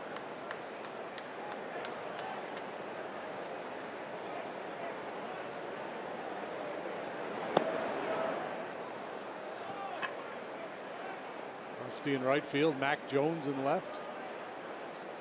John Carey has a great history of the Expos. Up and Away, I believe, is the name of the book. And Rusty is definitely featured. You don't have to be an Expos fan to enjoy that book. That's great. You don't even have to be a baseball fan to enjoy that book. It's really well written, and a lot about the history of the birth of the franchise and the business interests and how it all came together, and some of the ways that they did business of making it all happen. Very intriguing, to say the least.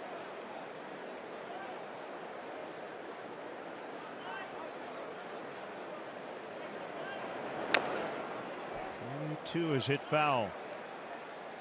4-1 Mets.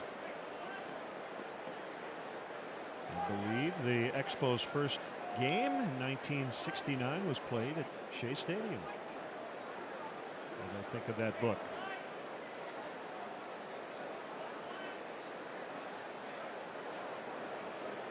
Meanwhile, up in Montreal, they were hastily trying to put the grandstand together. Right. Conforto strikes out. A lot of walks, a lot of strikeouts for Conforto in this series, and one really long home run. The Expos beat the Mets April 8th, 1969, 11-10. Lost the next 2. They lost 2 of 3 here at Wrigley Field, and then opened at Jerry Park on April 14th. 8-7 win over the Cardinals. That is a 6-4-3, and we go to the bottom of the 6th. 4-1 New York.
Going on, Anthony Rizzo, a guy who gets shifted against quite a bit as he leads off the bottom of the 6th. Doug Glanville is with us today. And yeah, the shift is always top of mind in this game, isn't it? Well, especially as the shift has changed and taking away certain players' ability to get those hits. There you go. Rizzo lines right to Bruce. Right in there. But as a few years ago, I had a funny conversation with Adam Dunn covering a White Sox game. And I asked him about the shift. He's like, yeah, you know, Jay Bruce called me. And he said, dude, like, how do you handle this shifting? Because they started the shift on Jay Bruce. And he's like, you're done. You're already done. You're calling me. And you're worried about it that much that they're already in your head. You've lost. You've already lost the battle against the shift. Just pack it in now. So he was just sort of trying to advise. So a lot of players, when it first starts to happen to you, try to communicate and find out, like, how do you actually beat this? And it ends up being a personal battle to figure it out. And I think Jay Bruce has done a fairly decent job over the years to adjust to it. More on that when we come back as Mickey Callaway will make a pitching change. 4-1 in the 6th.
aforementioned Jay Bruce, and it's the BioFreeze call to the pen, official external pain relief of the Chicago Cubs. Corey Oswalt, no relation to Roy Oswalt, who, by the way, turned 41 today. Happy birthday, Roy. And here's Corey. Corey, another one of the rookies out there in the Met bullpen, pitching for the 12th time, 3-2 with the .584. Fastball curve change. More finesse than power.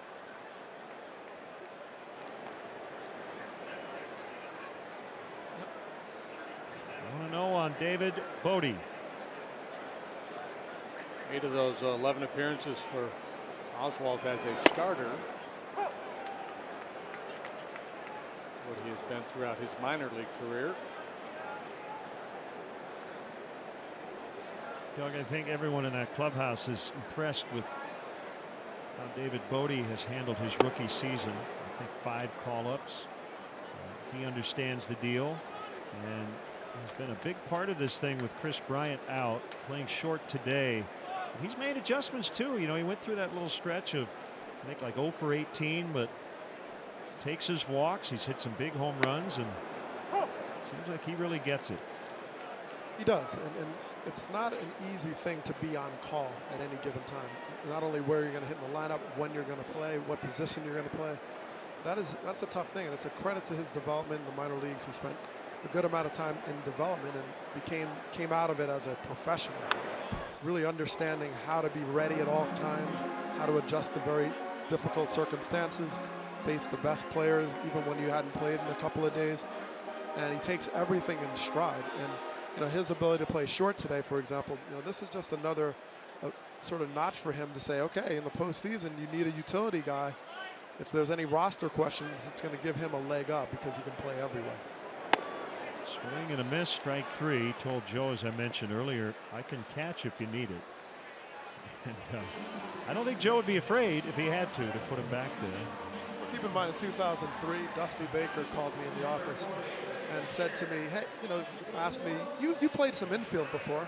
And I was like, no, I actually haven't. No, let me ask you again. You've played some infield before.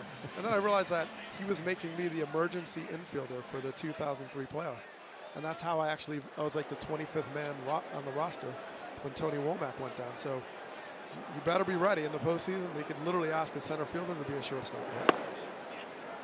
Strike called on Contreras. And I would have set a record for most errors in an inning if I actually did play. Thank goodness, didn't happen.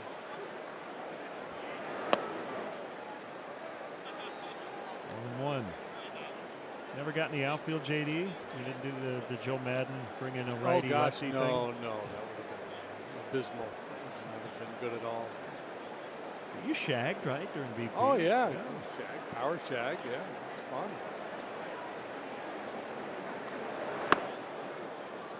1-2.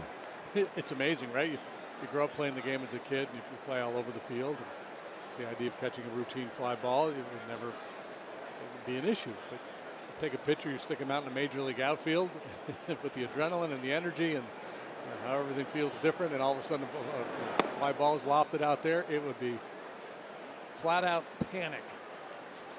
Except for Travis Wood. Yeah, Travis Wood. We've seen a few guys go out there.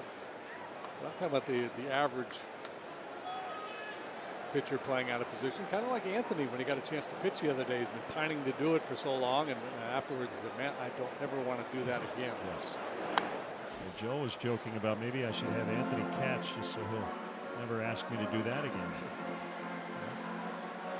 I remember John Vukovic, longtime coach of the Phillies, he would say, break spring training, it's all different when there's a second deck out there in the stadium. So playing left field under the big lights, it's a little different than shagging in spring training. Results 2-2, just missed.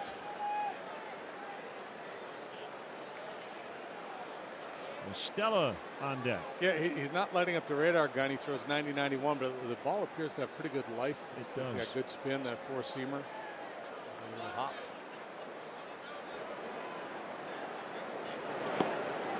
Got away from him.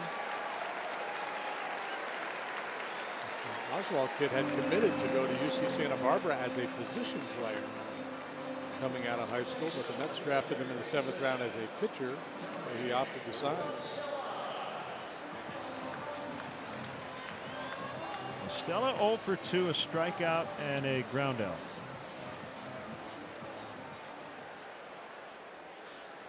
Mets bullpen is get toolable, especially if Gesellman is down. They traded Gary's familiar to Oakland earlier. Anthony Swarzak on the DL. Gesellman dealing with strep.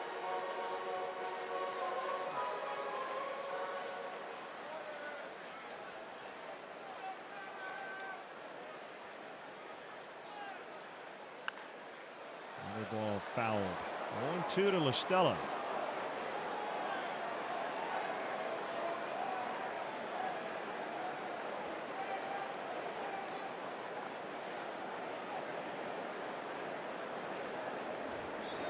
(4-1) Mets. They got their runs on one big swing in the first by Todd Frazier. McNeil will make the play.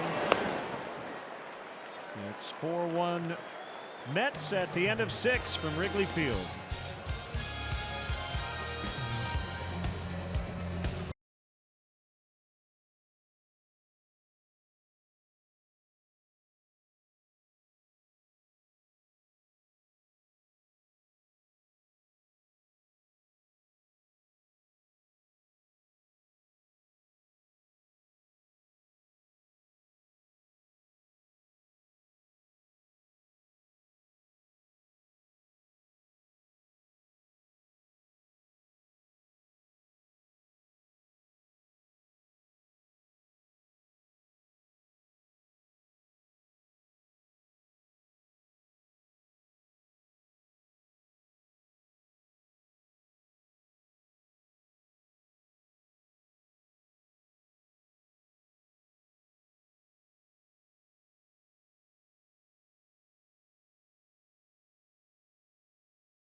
Function like the Budweiser patio, located in prime home run territory down the right field line. Visit Cubs.com/premier for an option that fits your needs. Great stuff as always from Doug Glanville. He's headed back to our downtown studios for post-game live. Aaron Nola will start against the Cubs on Sunday on normal rest. Gabe Kapler making that announcement today.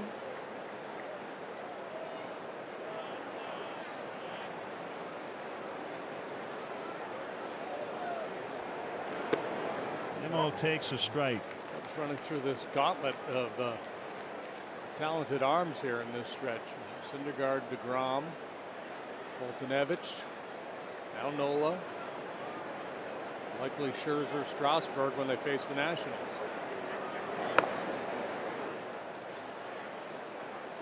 Rosario a scoreless 6th.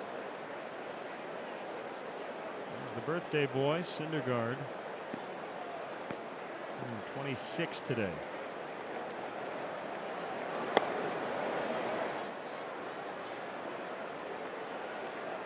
Eflin, Pavetta, Nolan, it appears, for the Phillies.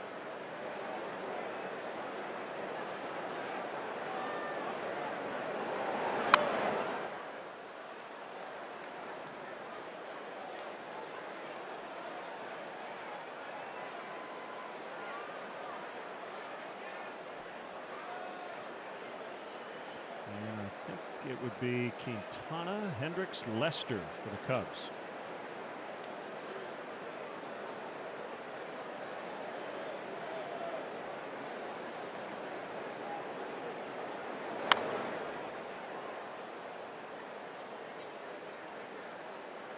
Going real short with the 2 strikes there. Real compact swing. With a lefty on the mound.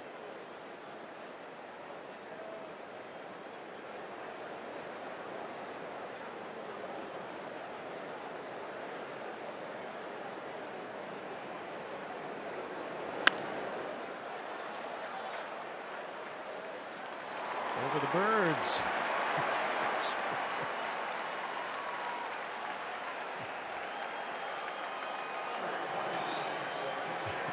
One out here in the Mets 7th. They didn't move.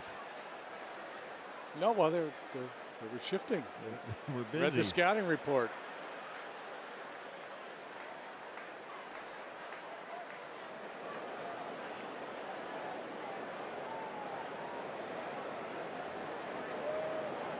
Lecky has caught the whole series. Takes outside, ball 1. There's a little Met trivia for you. Oh, I like it. Straight from the pages of the Mets media guide. There was one person in uniform for both their 1969 and 1986 World Series championship. Zobrist makes the play. So it had to be a coach. In 86.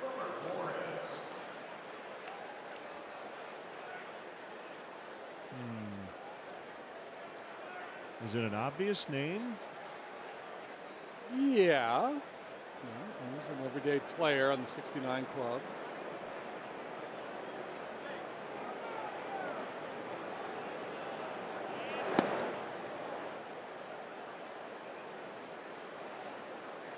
Bud Harrelson. You are correct, sir. Darryl McKinley, Bud Harrelson.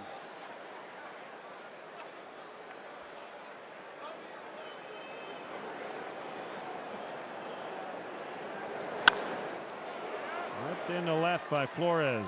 His first plate appearance. Just came in to play first base.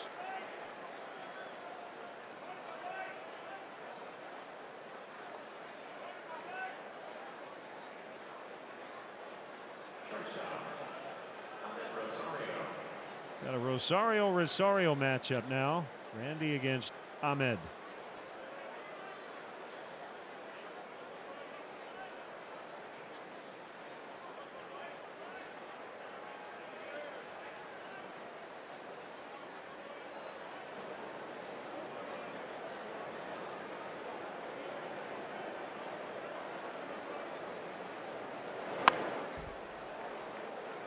He goes up there hacking, man. He's not wasting any time.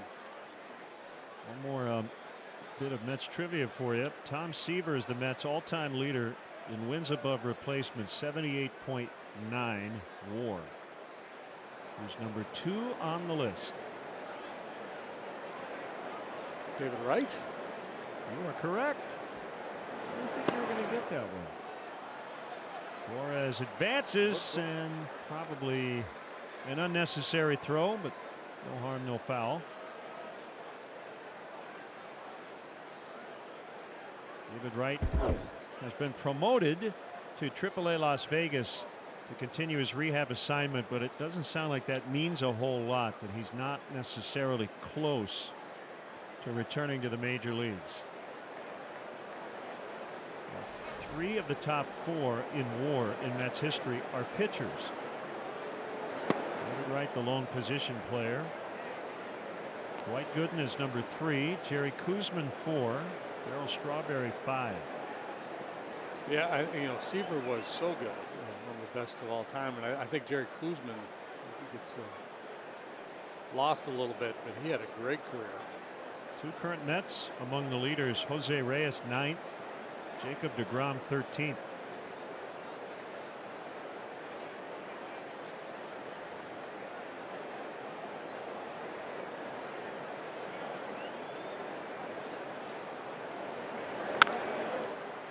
That will get in there for a hit. Flores will score. And it's 5-1. Flores advanced to second base. It was charged as a pass ball on Contreras. And the Mets make it hurt. Rosario's had a bunch of hits in this series, so he wins the Rosario off. Insurance run here for the Mets in the 7th. It's a little softy, but good enough to get the job done. 7 hits for the Mets shortstop in the 3-game series.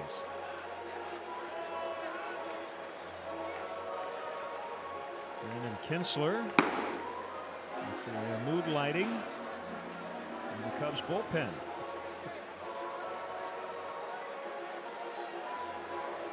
Chad Noble can see okay out there. We're warming these guys up in the dark.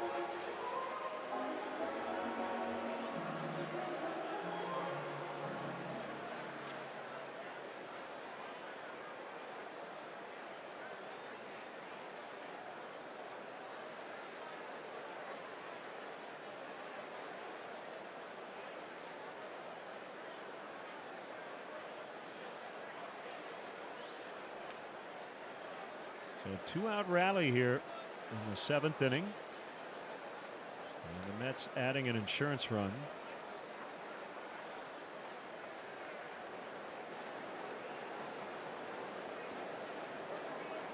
See how aggressive Rosario gets off first base.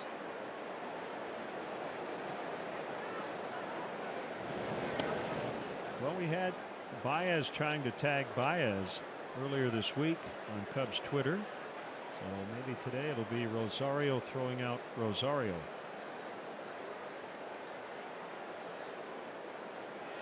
If he gets that big secondary, it might be Contreras throwing out Rosario. Another pick.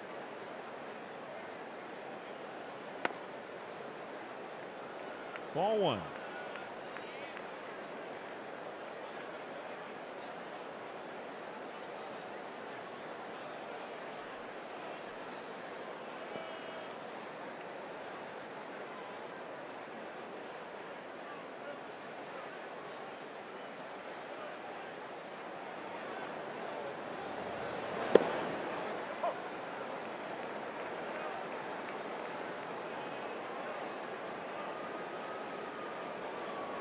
Cool and overcast today here on the north side. 68 at game time. But comfortable. And so far we've been dry. That's the best news.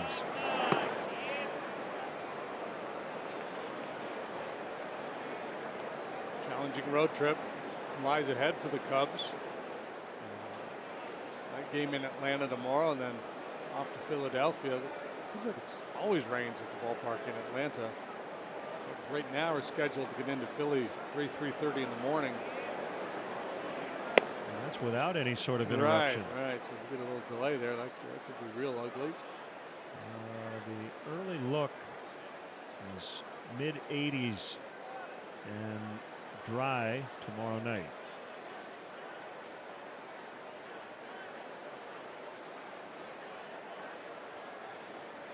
Threat of rain all weekend in Philadelphia. Thought it was always sunny in Philadelphia. So that's the rumor. That's not how it goes. Yeah. McNeil walks. And that'll be it for Rosario as Joe Madden will make a double switch.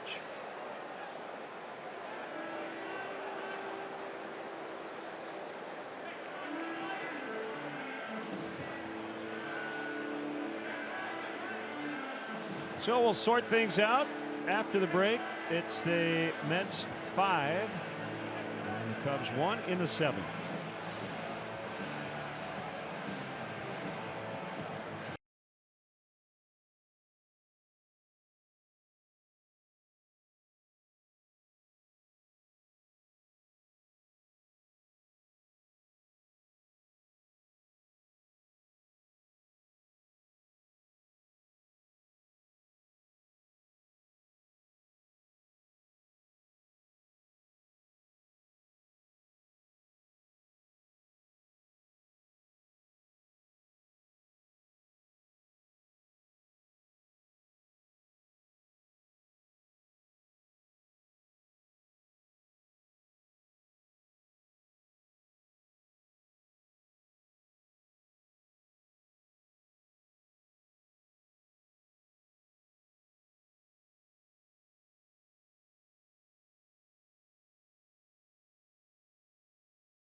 High school football show is back for another season.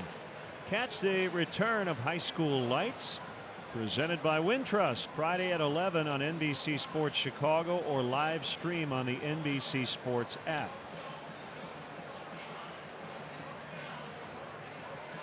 Victor Caratini in for La Stella at third. And a biofreeze call to the pen brings on Brandon Kinsler. Veteran right-hander pitching for the 58th time. 1 win, 3 losses, a 4.47 earned run average. The third of an inning in the ball game last night. He was charged with a run. Give up an infield hit, a little slow roller by Todd Frazier. Walked Jay Bruce on what appeared to be strike 3. And then got a ground out, was removed.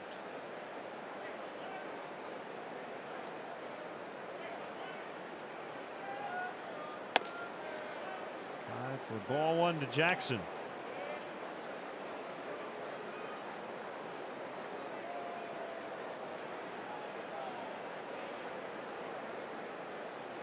The kind of guy with that sinker you bring in with a couple guys on base when you're looking for the 2 ball. They don't need that now. They've already got 2 outs.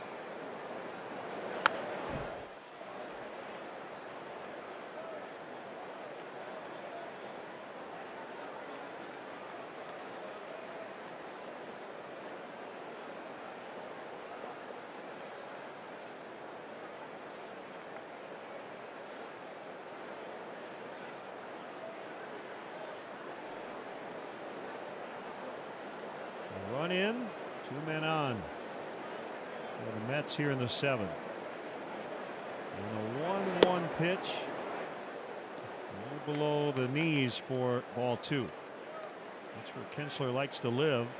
I would prefer to get that call, but mainly he's just trying to get someone to pound that ball on the ground to one of his infielders.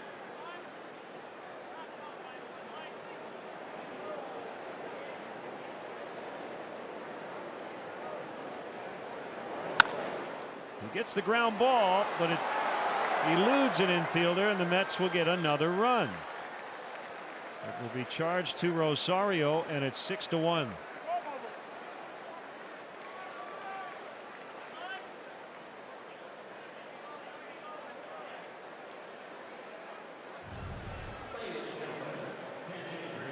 Successful in that he got the ball on the ground. He's trying to go away with this pitch. Two-seamer didn't sink as much, but it had pretty good run moving in on Jackson. He fights it off, and it's enough on it to get it into the outfield.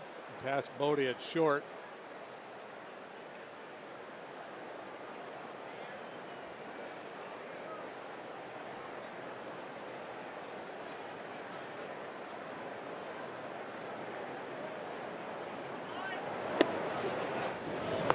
Toss to first, quick tag, runner safe.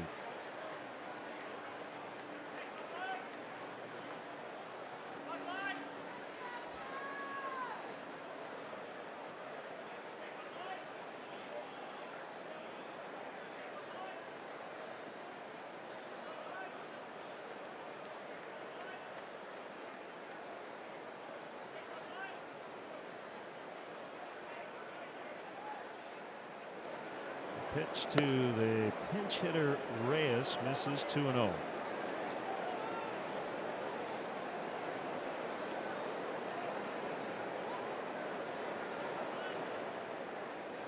Tyler Bachelor is up.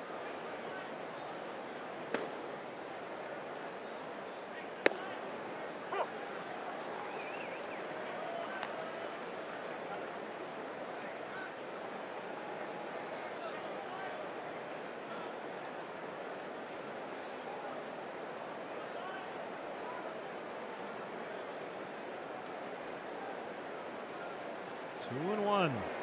Reyes is switch hitter, batting from the left side, and he takes strike 2.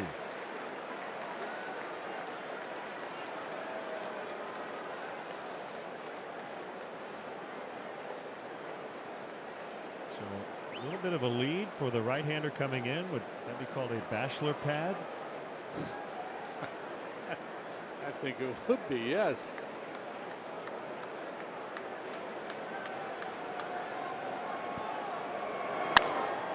driven out into right center. Major trouble. That's going to one-hop the wall. Reyes rounding second. He's going to knock in 2. And the active triples leader just hit another.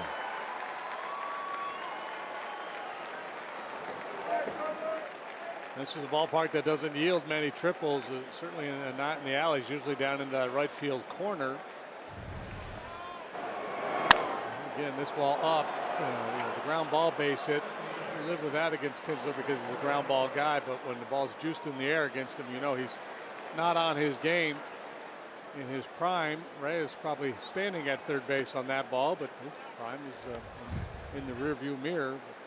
131st career triple for Reyes. And one little subtle thing.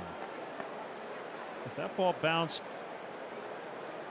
about a foot or 2 short of where it ended up, it probably bounces into the basket.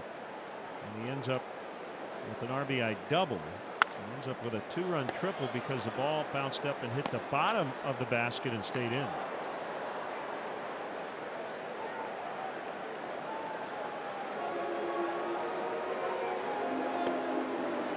This inning started, and I think the Cubs probably still felt pretty good about their chances to come back against this Met bullpen, but now it's a pretty tough assignment down a touchdown in the 7th inning. 4 in the first on the grand slam by Frazier, 4 here in the 7th, all after 2 were out.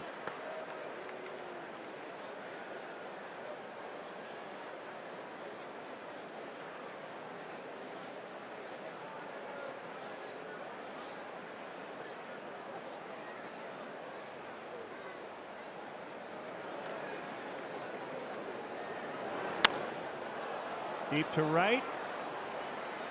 Happ battling the sun, hauls it in. All of a sudden. Time for the 7th inning stretch. It's brought to you by St. Xavier University. Stretch, please direct your attention to the outfield video boards. All right. Let me hear you. Good and loud. On 1, on 2, on 3. Take me out to the ball game. Take me out to the crowd. Buy me some peanuts and Cracker Jack. I don't care if I ever get back home. It's root for the Cubbies. If they don't win, it's a shame. For it's 1, 2, 3 strikes, you're out at the old ball game. Boy, you never saw.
Field Saturday, September 8th, with special guest Rise Against and Machine Gun Kelly. Don't miss out on the final concert of the season here at Wrigley Field. Tickets on sale now. Cubs.com/concerts. Tyler Bachelor. That's Victor Caratini, and a strike 96, bottom of the zone. One of the newbies, Bachelor, made his major league debut this year. A handful of guys in the Mets bullpen you can say that about. 16th appearance. Got a little gas there. 96-97. Maybe 24-year-old right-hander. Make it 25. 6 even, $1.95. Caratini splintered his bat. And we'll get a new one for a 1-2. More of the lefties are rookie. Bachelor. We saw Drew Smith in game 1 of the series. Oswalt. Smith was really impressive. I like his stuff.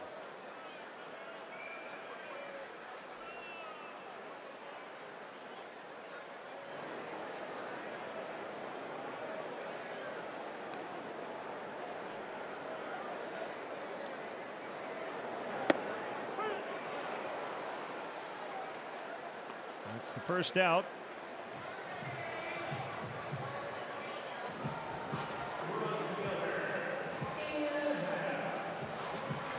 Brings up Ian Happ, who knocked in the lone Cubs tally in the second. Maybe it's the tattoo. But Bachelor's right forearm looks twice as big as his left. I know he's a right-handed pitcher. Must be on the fastball. Yeah, I'm guessing that is the case.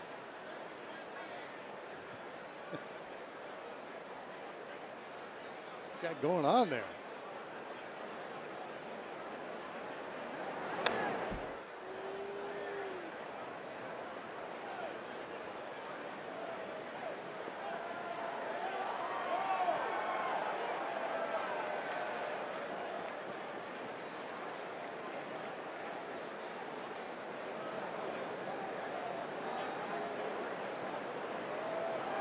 The 0-2 to Happ.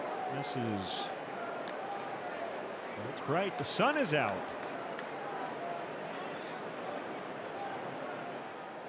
On a late Wednesday afternoon.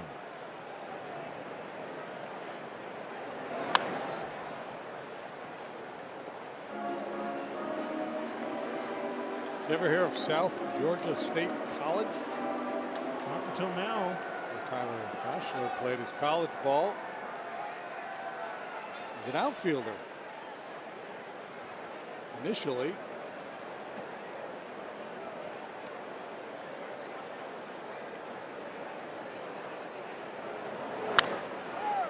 Bouncer to the first baseman, Flores.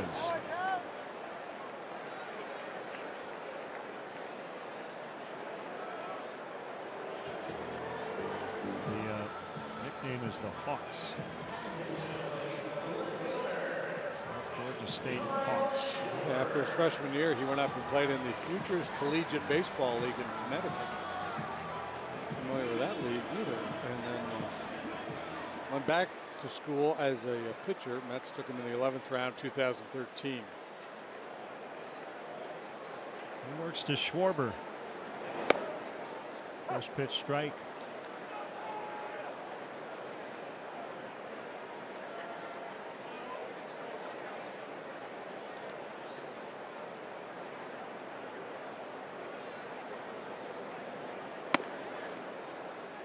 Cubs a winner Monday night, 7-4. They beat the Mets in 11.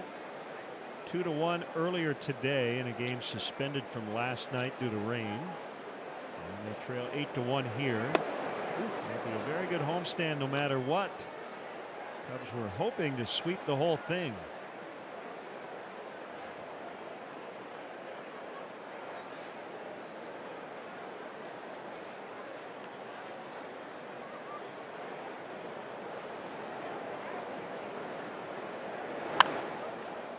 Fouled out of play. A little bit behind that heater, 98. Snappy curveball. Kid's got some tools.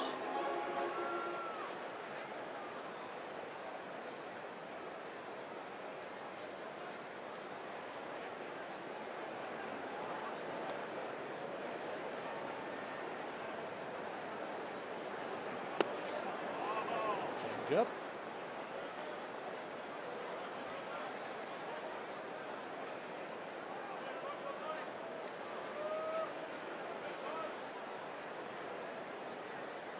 2 outs, Nimmo's on nobody the out. warning track in right field. Got him looking. And the Cubs finished in the 7th. They trail the Mets 8-1 in the season series finale.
Back to Wrigley with this Miller Lite game report. Chris Bryant continues his rehab assignment with Iowa this evening. He'll be hitting third. He'll be playing third and hitting second. We'll try that again. And last night, very good as the DH, 1 for 2, an RBI, 2 walks. Also with Iowa tonight, Brian Dunsing is expected to pitch. Meanwhile, here at Wrigley, Brandon Morrow threw off flat ground again from about 100 feet. Said he felt good afterwards, but still no date to get him on a mound or in a sin game. But Madden said it should be soon. And speaking of arms, gentlemen, Drew Smiley scheduled to pitch 1 inning with South Bend tomorrow. So day by day, these guys mending themselves back to full health finally. Kelly, thank you. Kinsler against Frazier here in the Mets 8th inning.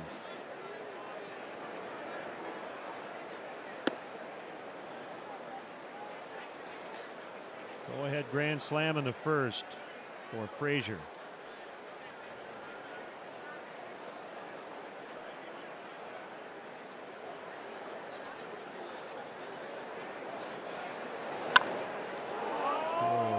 Foul, out of play.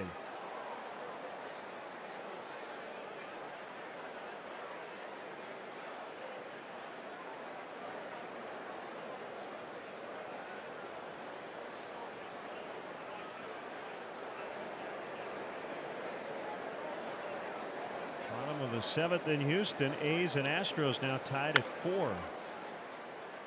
Caratini, originally an infielder before converting to catcher in the minors, makes the play to get Frazier. His work behind the plate has shown marked improvement.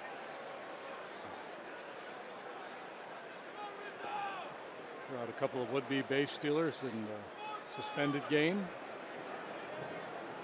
The A's tied that game on a bases loaded hit by pitch. Stephen Piscotty getting the RBI to tie it at 4.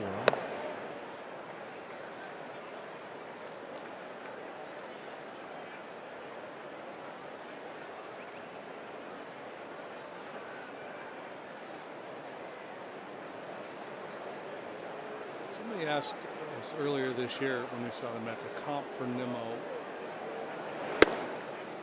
Jacoby Ellsbury, maybe? Yeah.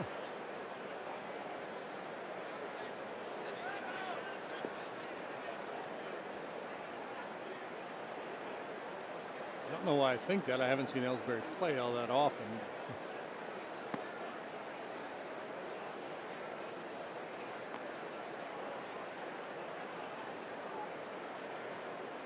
Say it with conviction. That's all that matters. This guy reminds me of Jacoby Ellsbury. about the same size. He's a left-handed batter. Checked his swing and fouled. Could work on his catcher's interference game.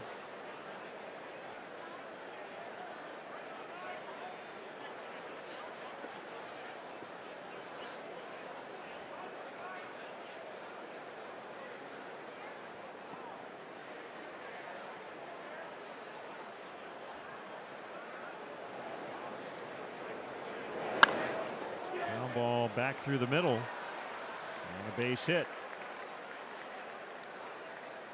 Sharply hit, and Kinsler threw the bare hand down as if to try to make a play on that ball. I think he clipped the end of his finger. Yeah, he's going to shake it off there. In the perfect world, you finish square to home plate and you make a play on this ball, and he's not that bad really, but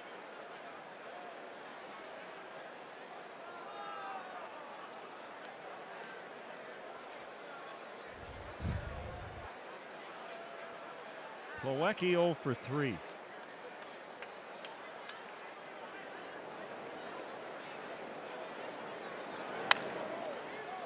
Kinsler can't get it. And the no! A collision between Bodie and Kinsler. Everybody's safe, and hopefully everybody's okay.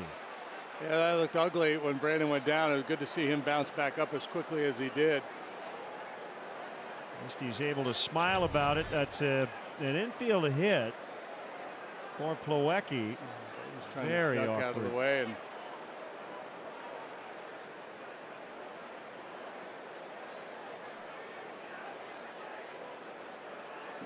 pretty good bolt. Bodie goes to the ground awkwardly. So David was trying to get out of the way. And I think Brandon's best play was second base. Yeah, because Nimmo. Right, Nimmo had to freeze, thinking that there was a chance the ball would be caught in the air.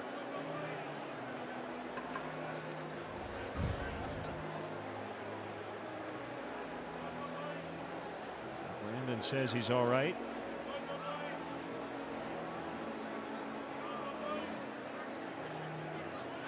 And the Mets have 2 on with 1 out.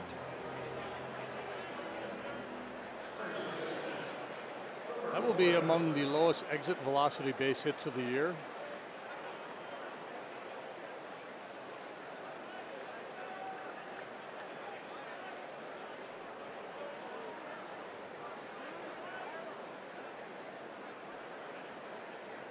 Flores 1 for 1 with a run scored. That came in the 7th.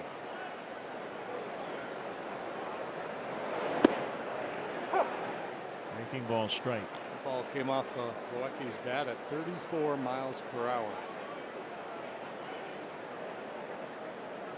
Or I should say it came off his thumbs. Right.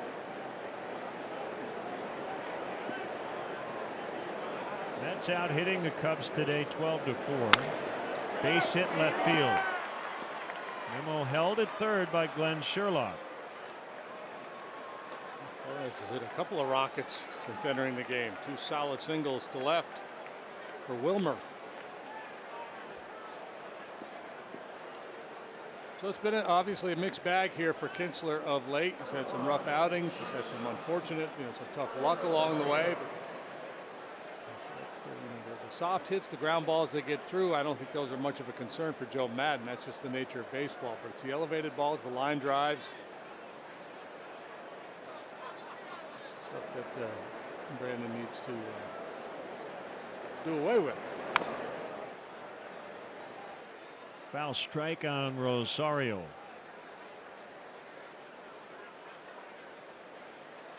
Kind of a wiry kid. He's strong. I think there's going to be more power in there for Rosario as his career moves along.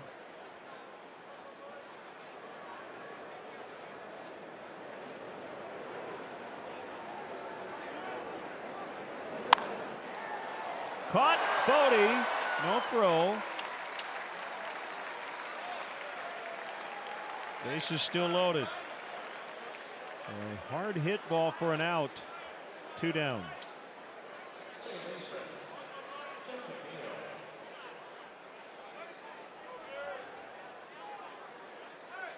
And the batter is Jeff McNeil.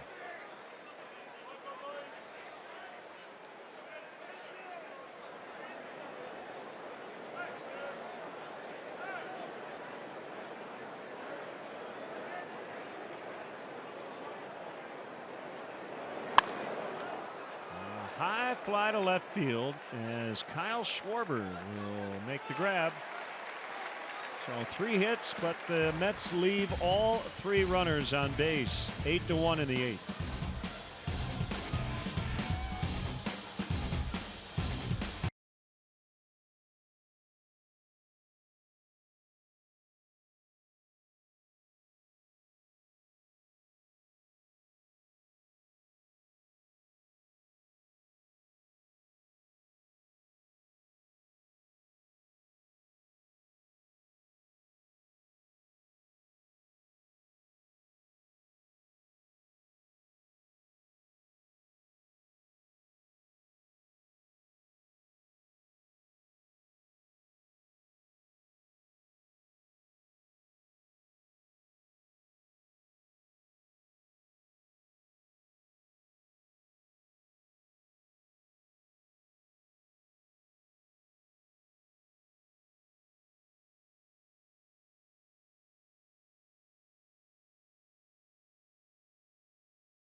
Available at a lower price for just $49.99. You can watch every out-of-market regular season game, plus get a free subscription to MLB At Bat Premium. Blackout and other restrictions apply. Visit MLB.tv to take advantage of this special offer. Right-hander Drew Smith, bottom of the 8th. Mets lead 8-1. Bachelor was impressive in his 1 inning of work, striking out a pair. We saw Smith the other night. He looked very good as well. Another rookie pitching for the 15th time. No wins, no losses, a 1.72 ERA. He works to Almora. And a fastball right down the chute.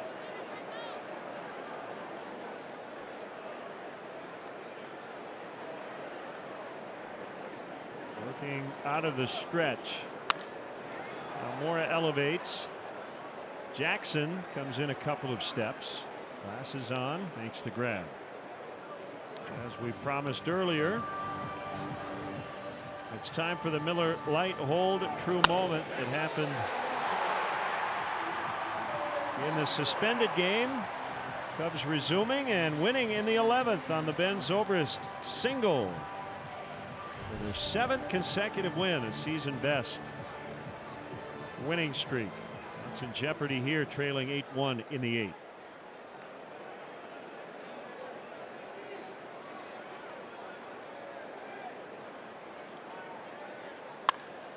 A fly down the left field line. It's slicing out of play. And back onto the field. I hope everybody's all right.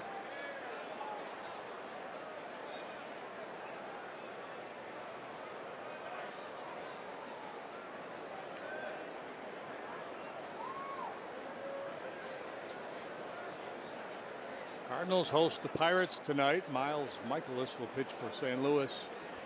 He's 13-3 with a .294. Trevor Williams will go for the Pirates. He's having a nice year as well. 10 wins, a .344 earned run average. I think the intriguing matchup tonight is the Brewers are facing Matt Harvey as opposed to him starting for them in Cincinnati. Yeah, a deal that didn't get done. Yep. The Brewers claimed him. Freddie Peralta will pitch for Milwaukee.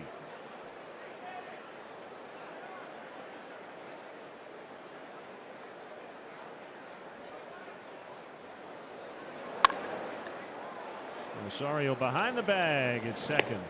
Gets Zobrist. 2 down, and it will bring up Rizzo. Now I don't know what Matt Harvey in the open market, what kind of contract he would get. I'm wondering if we're going to hear an announcement before the end of this year that the Reds have re-signed him to a deal. I mean, the Reds not to trade him. I mean, I don't get it. If so unless they decided they like him and they want to keep him, and they've had some conversations that lead them to believe they can get that done before he becomes a free agent. Yeah, I don't know. I seem to recall their GM while they were here saying something about positive momentum toward the end of the year. But you're right, if they're not planning on re-signing him, very little upside in keeping him. The positive momentum thing is, I think that spin is how I view that. I mean,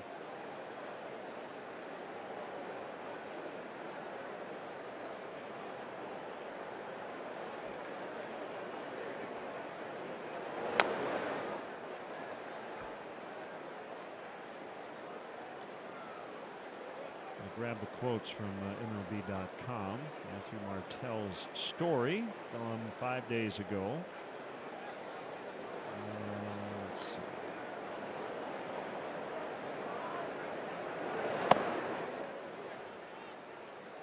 Nick Krall, the Reds general manager.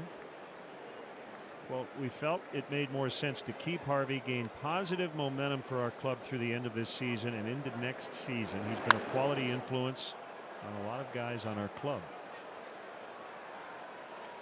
That's the third out.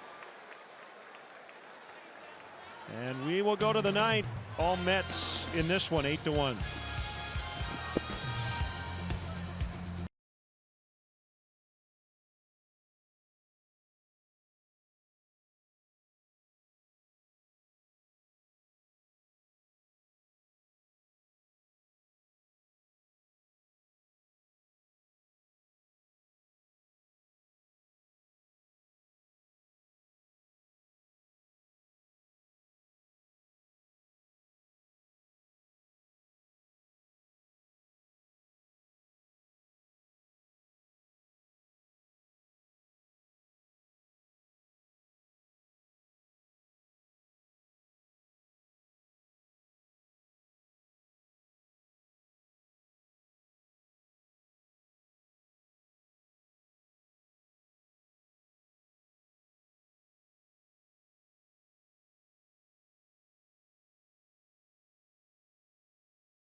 A tough year for Jason Vargas, but really good here his last 3 starts.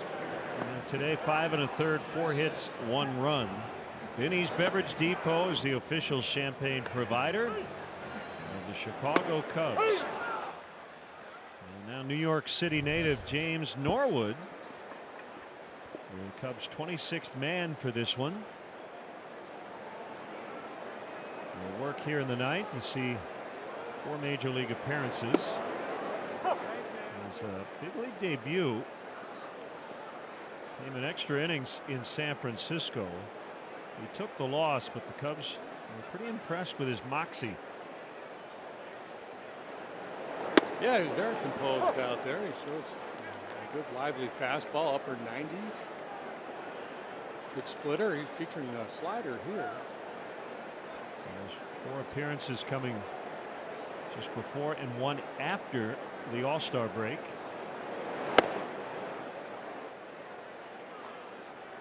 99 to Jackson that time.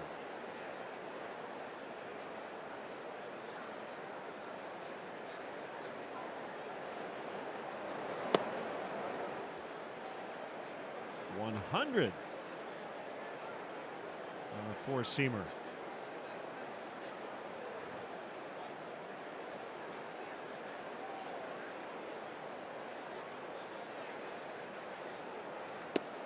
Called strike three.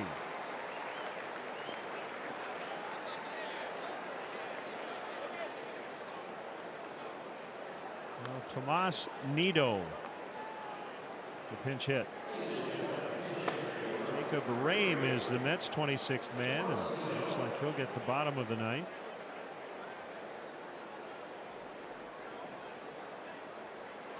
Nido called up because Devin Mesoraco is dealing with a bum neck. They haven't disabled Mesoraco, but been unavailable. Travis d'Arnaud went down earlier this season due to Tommy John surgery, so the mix and match with their catching core. Polecki's done a nice job this season.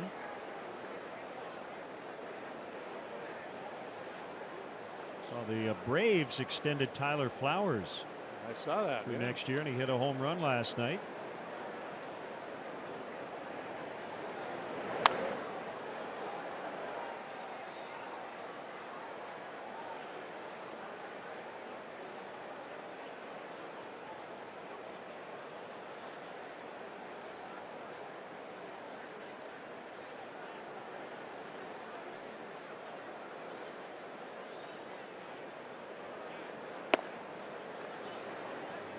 Mile-an-hour heater from Norwood.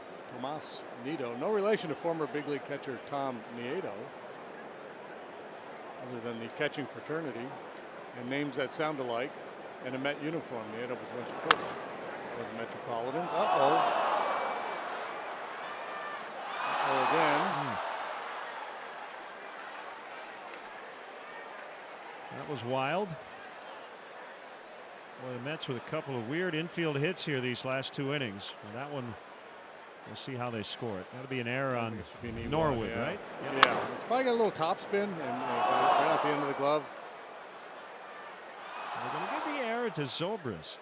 No. Nope. It's got to be the pitcher for me. Yeah, because he's probably safe anyway with an accurate throw. No extra base was gained. It was kind of a do or die for Zobrist after the deflection. I imagine they'll reevaluate that one.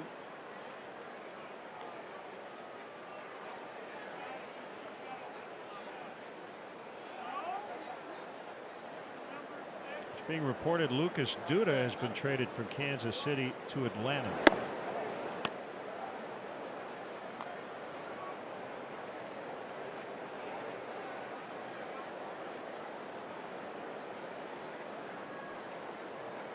If that's the case, Duda goes from the 41-91 Royals to the first place Braves.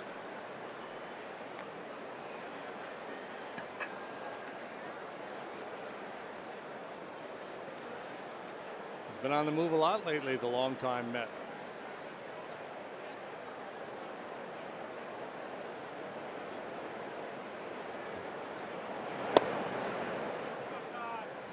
Three and one on Michael Conforto. Not Oliver Drake-like movement. Oliver Drake has played for 5 different teams this year. I believe that's a record. I think it is. Dave Martinez played for 4 one year, including the Cubs. That's going to drop as Moore and Happ were in the area. Conforto with a base hit in his third reach. Looked kind of harmless when it left the bat. There's enough hang time there for somebody who's going to be able to run under it. But split right between Almora and Happ out there, and it drops in between them.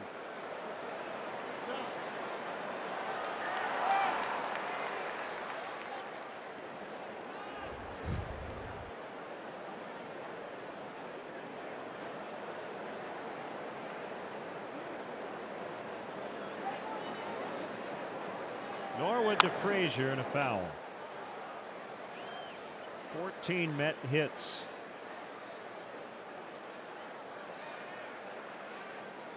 Baseball's funny. They had their chances in the second game of this series.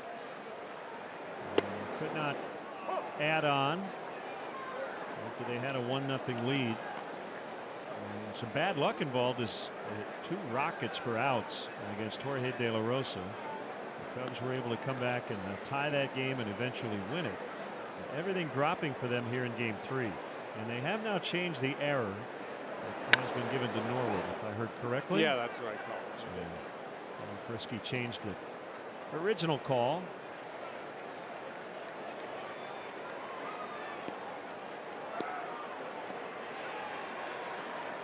He might have a little Loper Winfrey moment today. You get an error, you get an error, and you get an error. Everybody gets an error. Only one on that play. Little Macaulay Culkin look-alike down there just got a souvenir baseball.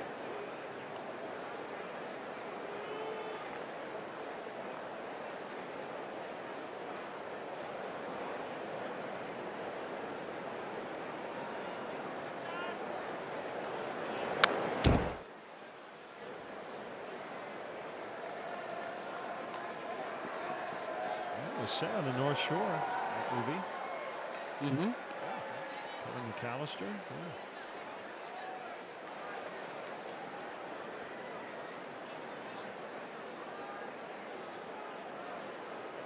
First and third, 1 out. No 1-2 to Frazier. Line drive, base hit. He's knocked in 5 today. 9-1.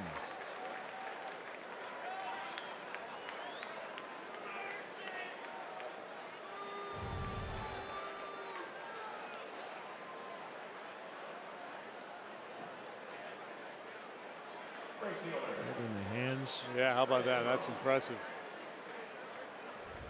It's a guy throwing 100 miles an hour.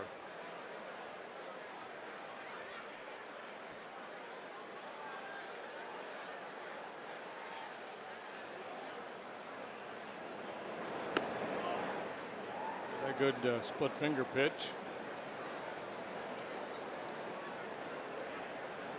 Certainly Mickey Callaway knows his club a lot better than we do, but look at their lineup right now with Nimmo getting back into the swing of things off the DL. He doesn't look like a 7-hitter, does he? No, and I think that's probably why, because maybe just easing him back in, because earlier in the year he was hitting at the top of the batting order. Yep.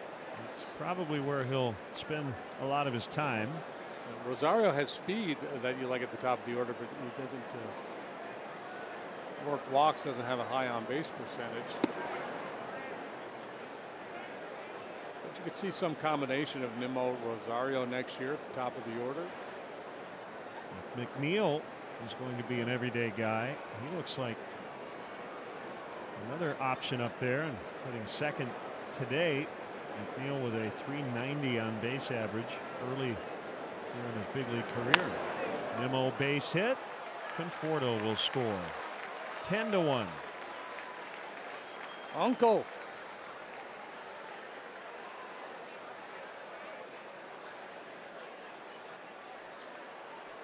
Tough assignment for Norwood here. Joe doesn't want to use any more pitching today.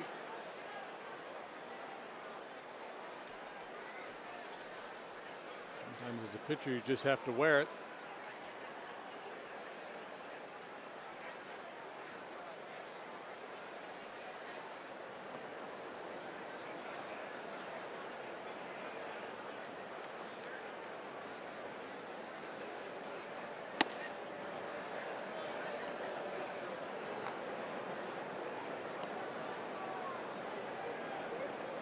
Pitch count gets to be an issue. We might see Victor Caratini finish his ball game on the mound. Club to deep center. Almora will grab it.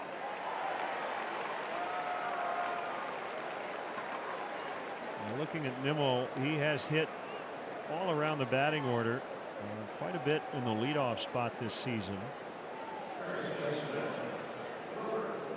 He definitely looks like a keeper.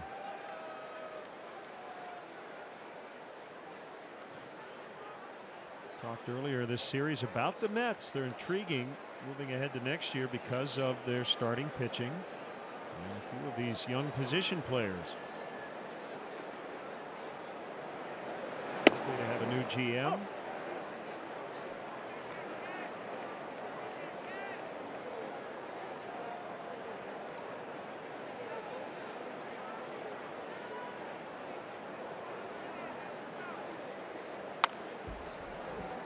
And I don't know how you look at it, but this is how I view it. You almost take bullpen out of the equation when you sit here in August and think of a team for next year, because I don't think anybody really knows how good a bullpen is going to be the following year. Very difficult to predict one year to the next how bullpens are going to perform. Flores in the air to left. And Schwarber will make the catch. So while the Mets have had some issues in their pen, you never know. They can restructure it for 2019 and be just fine. 10-1 in the ninth.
Plus, the Cubs kick off Labor Day weekend in Philadelphia. Jose Quintana takes the ball against the Phillies.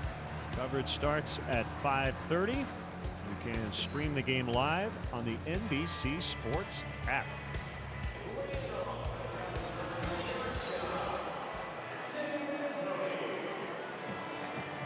Jacob Rame has been with the Mets on 9 different occasions here in 2018.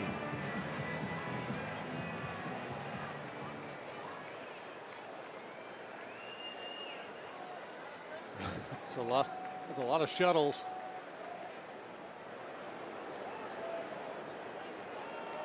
It's 21 ball games. There's 9 different trips to the big leagues. And 9 appearances for them last year. It's his first taste of the big leagues. Originally drafted and signed by the Dodgers. Bodie in the air. McNeil for out number 1.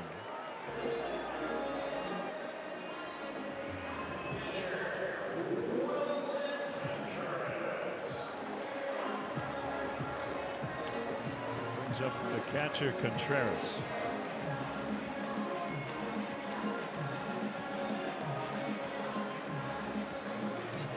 He's got a good arm. He throws hard. Home run balls and an issue for him. Straight at 96 there. On a play.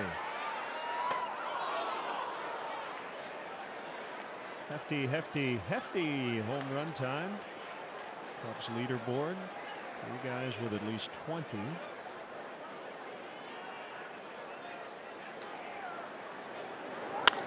Ground ball toward the middle. Rosario will not make the play as Contreras beats out an infield hit. Second hit, third reach. was not going to be denied. He saw Rosario get to this ball, and he just put his head down and pushed hard. Double walk single for Contreras today, along with a ground out.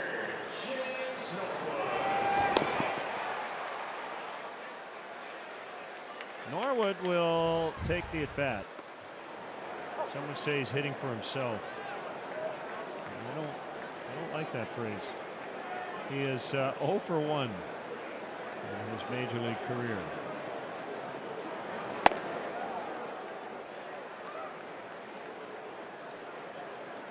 The Mets have two guys who went to high school in Denton, Texas, on the field right now.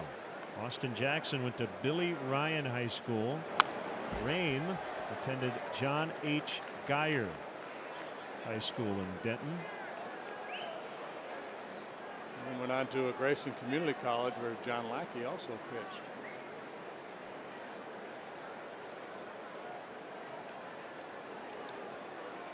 And there is a Denton High School, by the way.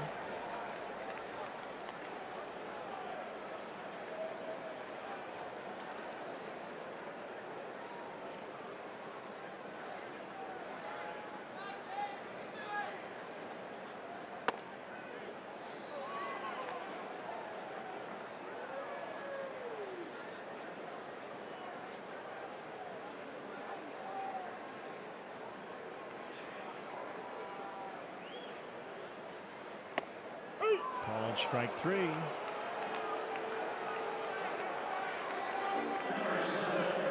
So 2 outs. It will be up to Caratini.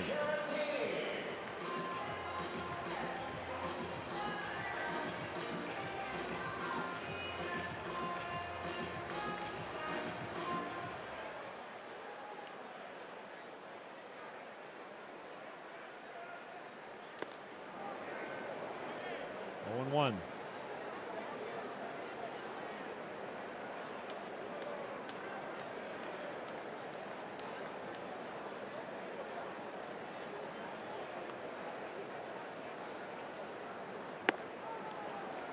Down to their final strike now.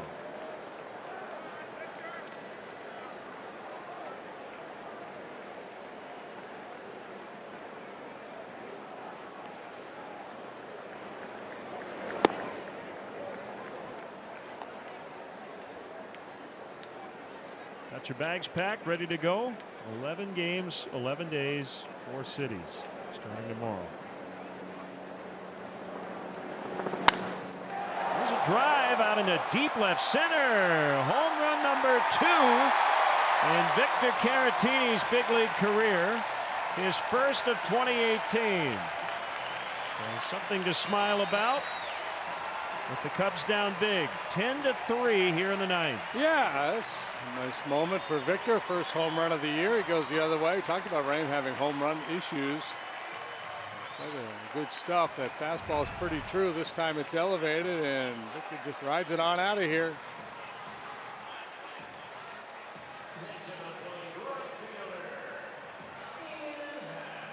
Big moment for Victor. From the Cubs' point of view, it's like draining a 30-foot putt to make quadruple bogey.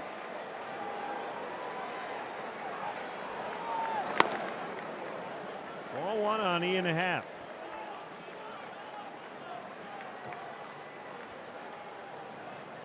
Victor's first home run was a big one in Milwaukee last season. And interestingly enough, both of his big league home runs have come while playing the infield. First base was first, third base today. 1 and 2. I see I was setting you up on the are your bags packed, ready to go, got a 4-city trip. Your answer was supposed to be, do I have a choice? I thought you were going to say no, because we're going to play for another hour here as the Cubs mount this furious comeback. Happ strikes out. And that'll do it as the Mets win 1 in the season series. The Cubs take 6 out of 7, 10-3 the final today, but a big win earlier this afternoon. Yeah, wrapping up a very good homestand. They shake hands there in congenial fashion in the Mets outfield. Somewhat ironic that the Cubs win the Syndergaard game, they win the DeGrom game, but they lose the game started by Jason Vargas, who came in with an ERA just below 7. But as we said earlier on, he's been really good lately. He's a good veteran major league pitcher. He knows what he's doing out there. He was good today. And despite the first inning, or I guess I should say after the first inning, Alec Mills, I thought, threw the ball pretty well also. So, you know, some positives here, but tough way to end the homestand. But again, a really good homestand. So for JD, for Kelly, for Doug, and our great NBC Sports Chicago crew, Glenn Casper with your final score. Mets 10, Cubs 3. We're back with you Friday pregame coverage 5:30 from Philadelphia on NBC Sports Chicago Plus. Up next, Blue Cross Blue Shield of Illinois post-game live. Stay tuned.